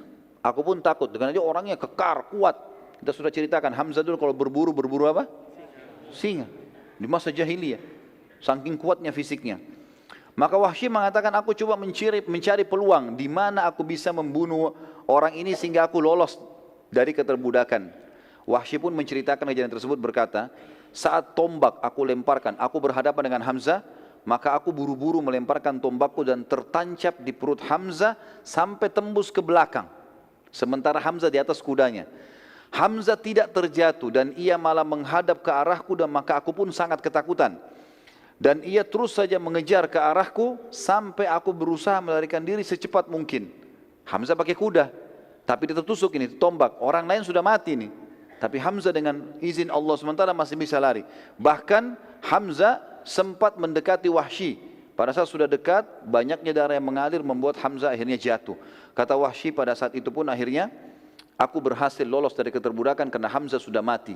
Dan aku mencabut tombakku dari tubuh Hamzah setelah aku yakin pastikan dia sudah meninggal. Tentu dengan berjalannya waktu teman-teman sekalian, Wahsy ini masuk Islam nanti. Masuk Islam, ada kisahnya begitu ya.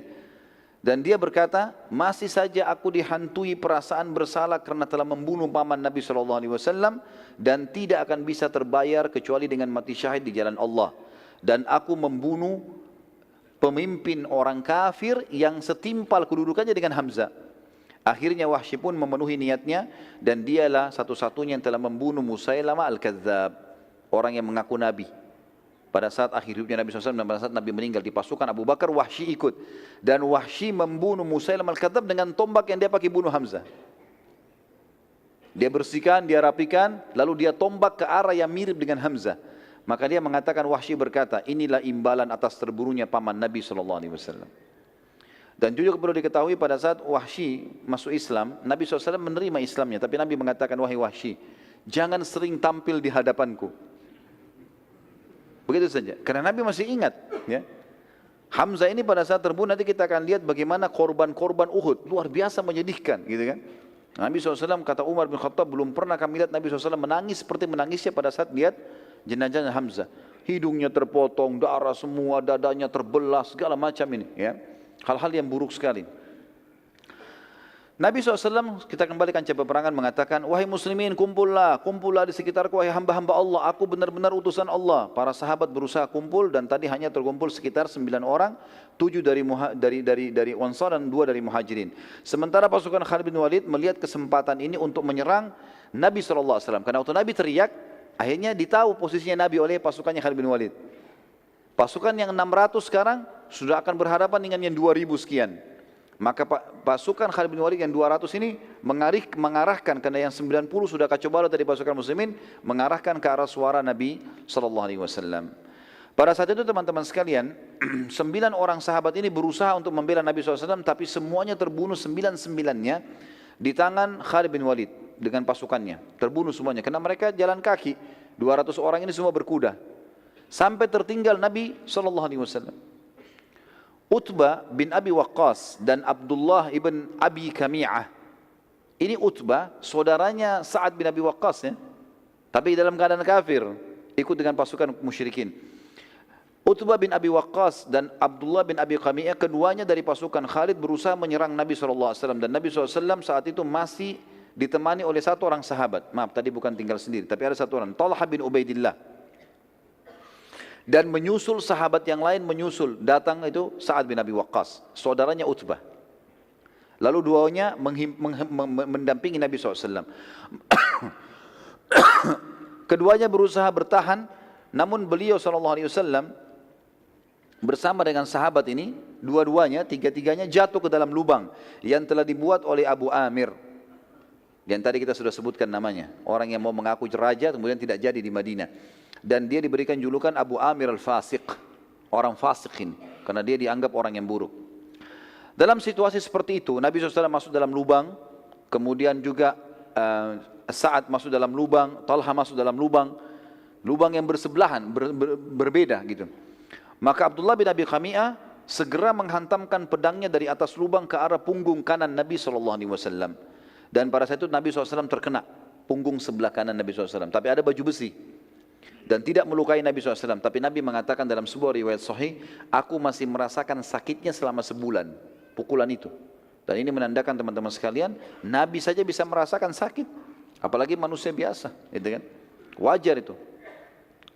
Lalu Ibnu Qami'ah menyerang Nabi SAW lagi ke arah punggung kiri beliau SAW. Dan karena kerasnya pukulan ke arah punggung kiri, karena dia pikir punggung kanan sudah, dia pukul ke punggung kiri, Nabi SAW coba menangkisnya, berusaha membela, tapi topi besi Nabi SAW ada beberapa jaring besi turun dari sisi kanannya, itu sempat kena pedangnya Ibnu Qami'ah dan menancap di pipi Nabi SAW, pipi kanan Nabi ya. Dan pada saat itu akhirnya berdarah, mengeluarkan darah. Dan kena kerasnya pukulan besi pedang tersebut sampai akhirnya gigi geraham Nabi SAW pecah pada saat itu. Talha bin Ubaidillah berhasil naik dari lubang sebelah. Sementara proses ini terjadi, Ibnu Qami'ah menyerang Nabi SAW dan Nabi agak sulit dalam lubang, kan terus diserang dengan pedang. Maka dia berusaha menyerang Ibnu Qami'ah serta Utbah, yang keduanya berusaha untuk menyerang Nabi ini. Sisa pasukan Khalid bin Walid berusaha menyerang Talha bin Ubaidillah, sementara ia terus melawan sendirian sampai seluruh dada dan tubuhnya dipenuhi anak panah, juga tebasan-tebasan pedang. Semuanya, punggungnya semua anak panah, depannya semua anak panah, tebasan pedang kiri kanan. Tapi subhanallah masih hidup. Talha bin Ubaidillah ini salah satu dari 10 yang dijamin masuk surga ya, radhiyallahu anhum. Sampai Abu Bakar mengatakan Uhud, perang Uhud ya, yang panen pahalanya Talha, miliknya dia sudah. Sampai waktu itu Talha bin Ubaidillah berusaha menarik Nabi SAW untuk keluar dalam kondisi begitu ya. Dia tutupi lubang, terus orang-orang kafir 200 orang ini berusaha menyerang dia gitu kan sendirian. Sampai dia berhasil berusaha menarik Nabi SAW. Dan waktu Nabi naik ke atas, beliau sempat mencabut dengan giginya besi yang masuk ke pipi Nabi SAW. Dengan giginya, sehingga kedua giginya di depan itu tanggal, jatuh. Dan para sahabat mengatakan, kami melihat setelah tanggalnya gigi Talha di Uhud, Allah memberikan dia ketampanan ekstra. Justru Allah buat orang-orang tambah suka melihat wajahnya. Padahal kedua giginya jatuh karena menarik besi itu. Dan ini bentuk penghormatan pada Nabi SAW. Dia bukan tarik dengan tangannya, dia tarik dengan giginya untuk menjaga kesantunan dengan Nabi SAW. Pada waktu yang bersamaan setelah itu teman-teman sekalian, pasukan Khalid bin Walid lagi sibuk menyerang Talha bin Ubaidillah dan Sa'ad bin Abi Waqqas hanya keluar juga dari lubang sebelah. Mereka berusaha, datanglah pasukan Ali, Zubair, ya, datang. Hamzah kan sudah terbunuh tadi dengan pasukan lainnya. Mereka berusaha membela Nabi SAW dan terjadilah pertempuran seru pada saat itu di lubang yang terdapat Nabi SAW. Pada saat waktu yang bersamaan juga datang sahabat Nabi yang mulia yang telah memegang pedang Nabi SAW, namanya Syammah bin Harith atau Abu Dujana tadi. Kemudian berusaha untuk menutupi Nabi SAW dengan tubuhnya, sehingga seluruh tubuhnya dikenai dengan sabetan pedang. Jadi dia berusaha tangkis dari sini, ini yang nyerang 200 orang ini. Sementara yang datang beberapa sahabat ini tidak sampai 10 orang. Ibnu Qami'ah dan sisa pasukan Khalid akhirnya terpukul mundur karena keteguhan sahabat-sahabat ini. Namun Ibnu Qami'ah saat mundur bersamaan dengan waktu itu, sebagian pasukan Khalid bin Walid sedang menebas tangannya Mus'ab. Dan Mus'ab bin Umair wajahnya mirip sekali dengan wajah Nabi SAW. Maka Ibnu Qami'ah datang, lalu pada saat tangannya Mus'ab sudah putus dua-dua dan dia pegang dengan sisa tangannya bendera, maka Ibnu Qami'ah datang menusuk dadahnya Mus'ab, mati syahid. Lalu dia teriak, apa kata Ibnu Qami'ah? Aku telah membunuh Muhammad, Muhammad telah mati, aku telah membunuh Muhammad, Muhammad telah mati. Ini teman-teman, kalimat ini pada saat itu bertepatan diucapkan pasukan Quraisy yang 2000 tiba. Pasukan yang 600 ini menghadapi yang dari belakang, dan ini juga berita kalau Nabi SAW terbunuh. Kata para ahli sejarah, ini sampai seperti virus yang masuk di tengah-tengah muslimin. Sampai Umar bin Khattab yang sangat kuat dengan Sa'ad bin Mu'adz, orang yang sangat kekar dalam pendiriannya, mereka bercerita mengatakan, kami berdua terduduk ke di tanah kancah peperangan karena tidak yakin lagi sudah. Maksudnya tidak tahu lagi bisa menang atau tidak kalau Nabi SAW sudah terbunuh. Kondisinya sudah kocar-kacir ini. Dan siapapun yang duduk di tanah pada saat itu oleh Quraisy tidak diganggu. Dianggap dia menyerah. Seperti itulah. Pada saat itu teman-teman sekalian, sementara muslimin kocar-kacir, ada sahabat satu, tadi sudah kita sebutkan namanya. Namanya Anas bin Nadhr, yang sempat bilang, ya, demi Allah saya telah ketinggalan peperangan pertama bersama Nabi SAW melawan Quraisy di Badar. Kalau ada peperangan lagi setelah hari ini, saya akan melakukan perbuatan yang membuat Allah ridha. Tiba-tiba dia berdiri. Lalu kemudian sendiri ini, dia melawan yang 2000 itu. Dia menuju ke yang 2000 itu. Umar bin Khattab sempat bilang, mau kemana kau?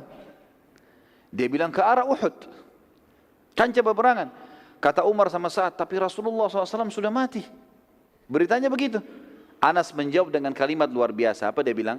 Kalau begitu, betul itu beritanya, bangunlah, bangkitlah untuk berperang dan mati bersama beliau sallallahu alaihi wasallam. Kenapa malah diam? Ayo mati gitu. Dan terbunuh itu jauh lebih mulia. Dan sungguh, hai Umar dan Sa'ad, aku mencium bau surga di arah Uhud.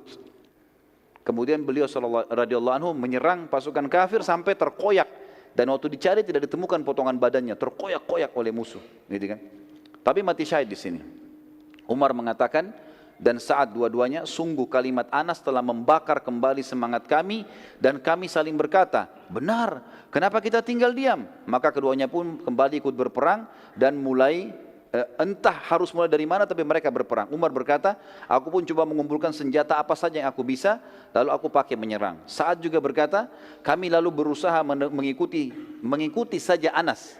Anas kemana kita ikutin sampai dia terbunuh oleh musuh. Apa yang dia buat kita ikutin semampu kita. Sudah nggak tahu harus buat apa lagi. Kata Sa'ad, setelah peperangan selesai, kepada Nabi SAW, Sa'ad berkata kepada Nabi SAW pada saat perang selesai, demi Allah ya Rasulullah, kami tidak dapat mengikuti gerakan dan keberanian Anas. Luar biasa, kita tidak bisa. Waktu perang sudah selesai. Anas bin Nadhr radhiyallahu anhu, maka pada saat itu teman-teman sekalian, pada saat selesai peperangan dan jenazah muslimin dikumpulkan, maka jenazah Anas bin Malik sulit untuk ditemukan, dikatakan, dan dikenal, dan yang mengenal hanya saudarinya dari tanda lahir di tangannya. Ada tanda lahir di tangannya. Itu karena pada tubuh Anas ditemukan 83 luka dari anak panah, goresan dan lemparan tombak serta sabetan pedang. Pada saat itu teman-teman sekalian, sementara bendera kaum muslimin jatuh dan bendera musyrikin juga masih jatuh, pasukan Khalid bin Walid sempat mengambilnya. Tapi waktu mulai dilawan oleh Ali, oleh Zubair, maka mereka mulai melarikan diri lagi, yang 200 ini. Tiba-tiba saja seorang wanita bernama Amroh dari suku Abduddar, ia mengangkat bendera musyrikin. Melihat bendera musyrik berdiri, maka Abu Sufyan dan sisa pasukan musyrikin pun kemudian berkumpul di sekitar bendera. Dari sisi muslimin, Ali bin Abi Thalib juga kembali mengangkat bendera muslimin, yang akhirnya membuat umumnya muslimin yang masih tersisa di kancah peperangan, mereka berkumpul pada bendera itu. Namun Nabi SAW memerintahkan agar pasukan muslimin mundur ke arah Uhud, menyandar sampai merapat di gunung. Maka melihat bendera muslimin menuju Uhud, sisa pasukan pun ikut akhirnya. Seluruh muslimin mulai berkumpul di situ. Sementara pasukan musyrikin mengikuti bendera mereka maju menuju kancah peperangan, dan mereka menuju ke arah bendera muslimin untuk kembali menyerang. Nabi SAW saat melihat mereka menyerang, sementara kekuatan yang terkumpul saat itu bersama Nabi SAW, maksimal waktu itu yang di sekitar Nabi 50 orang. Masih berserakan ada ratusan orang. Gitu kan? Pasukan musyrikin sudah bersatu, ribuan orang datang sekarang. Maka Nabi SAW menyerahkan anak-anak panah kepada Sa'ad bin Abi Waqqas. Kata Nabi SAW, lempar hai Sa'ad, panah ke arah musuh, supaya muslimin bisa berkumpul. Kata Sa'ad, apa yang saya harus lempar ya Rasulullah? Rasulullah SAW mengatakan, lempar wahai Sa'ad dengan apa saja yang aku beri. Maka Sa'ad mengatakan, aku pun memanah dengan anak-anak panah yang diberi oleh Nabi SAW. Setiap dikasih diarahkan ke panah. Dan sampai aku melempar anak panah yang tidak bermata tajam, patah ke depannya. Pokoknya dikasih aku panahin. Tugas aku cuma melemparkan ke arah musuh. Kata Sa'ad, aku pun memanah dengan anak-anak panah yang diberi oleh Nabi SAW.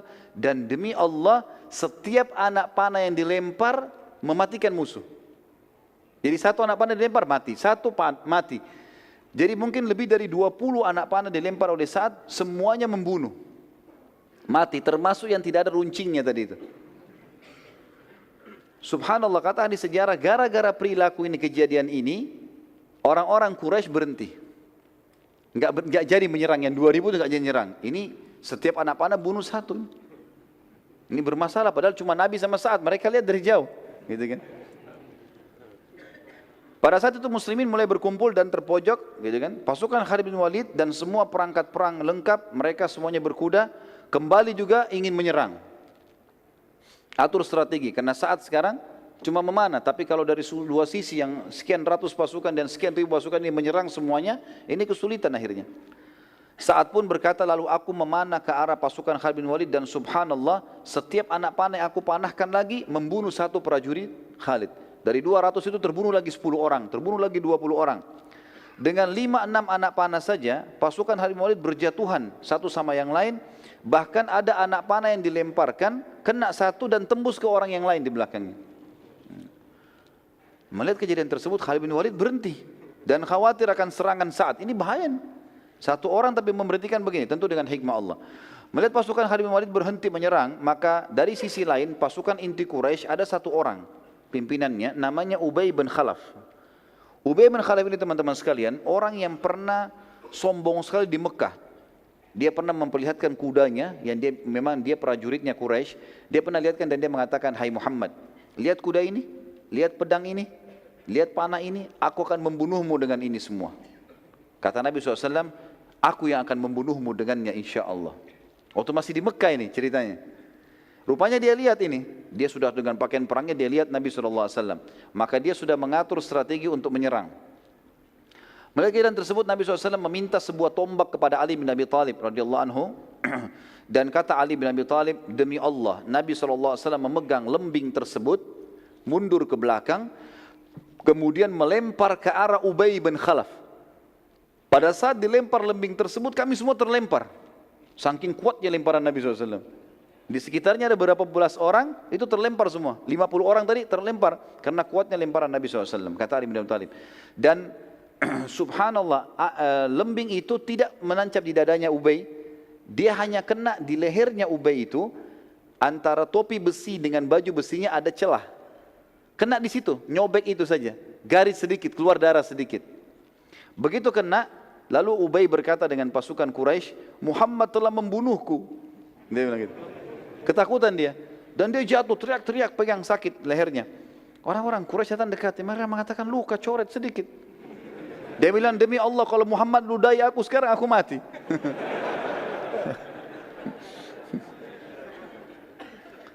Pada saat dia balik ke Mekah, ini kita cerita selesai peperangan, mereka balik ke Mekah, ternyata betul Ubay ini sakit parah gara-gara luka itu dan tidak bisa sembuh. Dan akhirnya mati gara-gara itu. Dan ini kena hadis Nabi SAW yang sangat tegas ya. Kata Nabi SAW, sungguh murka Allah memuncak kepada orang yang telah dibunuh oleh nabinya. Nabi SAW jarang membunuh. Tapi kalau orang itu dibunuh oleh Nabi berarti luar biasa orangnya. Dan orang ini karena pernah mengancam Nabi SAW di Mekah, maka akhirnya Allah SWT mudahkan dia mati di tangan Nabi SAW. Nabi SAW akhirnya menyuruh pasukan muslimin untuk naik ke atas bukit. Saya percepat saja. Kemudian beliau SAW tidak mampu lagi naik karena letih. Lalu beberapa orang sahabat diantaranya Talha bin Ubaidillah kembali radhiyallahu anhu yang penuh dengan anak panah, yang penuh dengan sabetan pedang. Kemudian tunduk dan membiarkan Nabi SAW menginjak punggung beliau radhiyallahu anhu. Kemudian Nabi SAW pun naik. Kata dia, ya Rasulullah, naiklah. Naiklah wahai Nabi Allah ke atas pundak.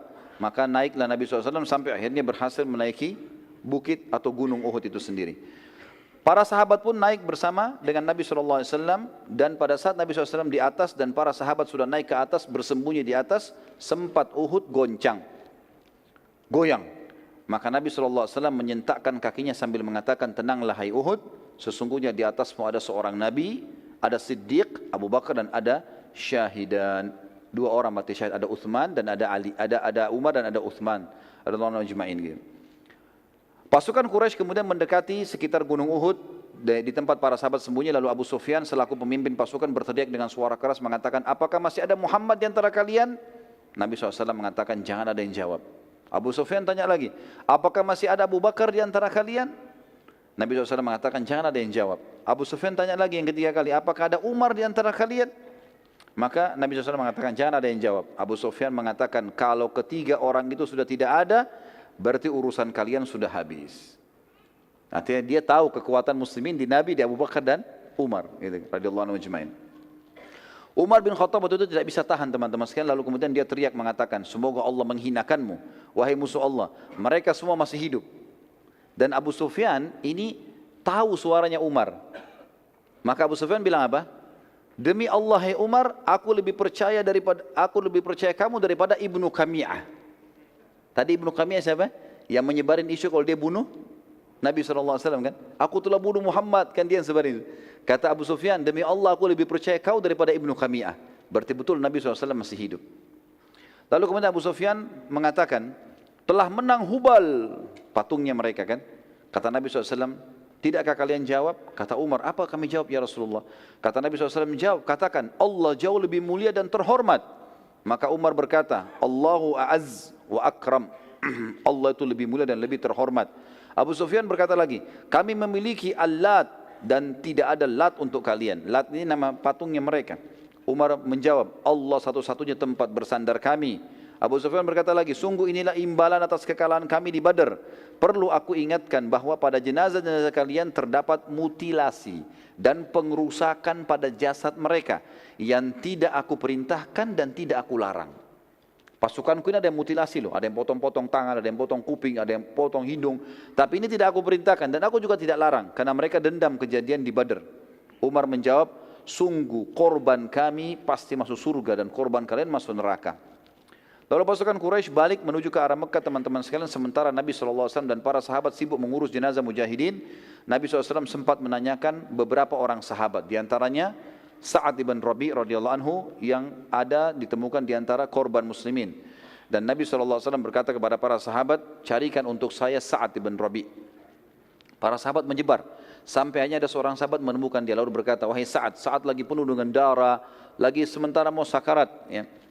Maka dia mengatakan, wahai Sa'ad, Rasulullah menanyakan tentangmu. Kata dia, sampaikan salamku kepada Nabi SAW dan katakan kepada beliau, kalau semoga Allah membalas beliau dengan sebaik-baik balasan. Dan ya, sampaikan kepada beliau, kalau Sa'ad sudah mencium bau surga. Lalu kemudian dia bilang, sampaikanlah kepada sukuku, bahwasanya tidak ada uzur buat kalian meninggalkan Nabi SAW, sementara kalian tahu kebenaran di bawahnya, maka matilah di bawah agamanya. Saat berkata, jadi kalimat ini semua diucapkan, kemudian dia mengatakan, aku mencium bau surga, lalu wafatlah Sa'ad radhiyallahu anhu. Terbunuh kurang lebih 70 orang sahabat Nabi di perang Badar, di perang Uhud, diantaranya Hamzah radhiyallahu anhu. Dan kita tutup teman-teman sekalian dengan kisah mutilasinya Hamzah ini ya. Waktu jenazah Hamzah ditemukan, dan pada saat itu Hindun binti Utbah yang memang dendam dengan Hamzah, dia memanggil Wahsy. Manggil Wahsy kembali, dia mengatakan, belahkan untukku dadahnya, karena aku mau mengambil jantungnya. Beberapa buku sejarah yang mengatakan ini kisah dibenarkan, ada yang mengatakan juga ini tidak dibenarkan, nanti diragukan. Tapi kita ambil pendapat yang mengatakan dibenarkan, maka dibelahlah dada Hamzah. Karena riwayat yang sahih menjelaskan waktu Umar menceritakan nangisnya Nabi SAW melihat jasadnya Hamzah, ini menguatkan itu. Maka dibelahlah dada Hamzah, terjadi mutilasi, bagian hidungnya dipotong, dadanya dibelah, lalu dicabut jantungnya, dan Hindun berusaha memakannya tapi dia tidak mampu karena tidak mungkin makan mentah. Lalu kemudian dia mengatakan, inilah pembalasan karena kau telah membunuh ayahku, pamanku dan saudaraku. Akhirnya Hamzah pun radhiyallahu anhu di situ dibiarkan, digeletakin dan dilumurin dengan darah. Lalu kemudian mereka pun pulang ke Mekah. Allahu a'lam. Ini bahasan tentang perang Uhud tentunya teman-teman sekalian, dan nanti akan kita sampaikan, pertemuan akan datang perang Hamrat Asad. Jadi fase menangnya muslimin sudah kita jelaskan, fase kalahnya muslimin sudah kita jelaskan dan sebabnya. Nanti kita lihat ada fase kemenangan muslimin, dikenal dengan perang Hamrat Asad. Walaupun sebenarnya ini adalah lanjutan perang Uhud. Kenapa dikatakan perang Hamrat Asad? Karena Hamrat Asad nama sebuah tempat di mana Nabi SAW menyerang kembali Quraisy ke situ. Dengan pasukan yang luka-luka ini Nabi nyerang kembali. Nanti akan kita ceritakan pada pertemuan kita yang akan datang insya Allah. Baiklah, mungkin begitu bahasan kita insya Allah. Semoga Allah SWT berkahi majlis kita dan dijadikan sebagai tambahan amal kita pada hari kiamat. Dan semoga saja semua amal yang pernah kita kerjakan, sekecil sampai sebesar apapun, sampai menjelang ajal datang nanti diterima dengan kemahamurahannya. Dan semoga semua dosa yang pernah kita kerjakan sampai juga menjelang ajal datang dibanti dengan kemahamurahannya menjadi pahala. Dan kita berdoa agar Indonesia diberikan kemakmuran, ketentraman, kedamaian, dan seluruh muslimin agar kembali kepada Al-Quran dan Sunnah, dan Allah karunia pemimpin-pemimpin yang adil juga kembali kepada Al-Quran dan Sunnah, dan semoga Indonesia menjadi contoh bagi negara-negara yang lain. Dan terus kita mendoakan saudara kita di Palestina, di Syria, di Yaman, di Irak, di Myanmar, di Ahsa, dimanapun mereka sedang tertindas, semoga Allah ikhlaskan niat mereka, terima para syuhada mereka, mulakan Islam di tangan mereka dan tangan kita semua, dan semoga Allah partisipasikan kita bersama mereka di pahala, baik dengan doa, dengan harta, juga dengan jiwa kita, dan semoga Allah dengan kemahamurahannya menyatukan kita semua di surga firdausnya tanpa hisab. Mari satukan kita di majlis ilmu yang mulia ini. Kalau ada benar dari Allah, kalau saudara saya mohon dimaafkan. Subhanakallahumma bihamdika asyhadu an la ilaha illa anta astaghfiruka wa atubu ilaik. Wassalamualaikum warahmatullahi wabarakatuh.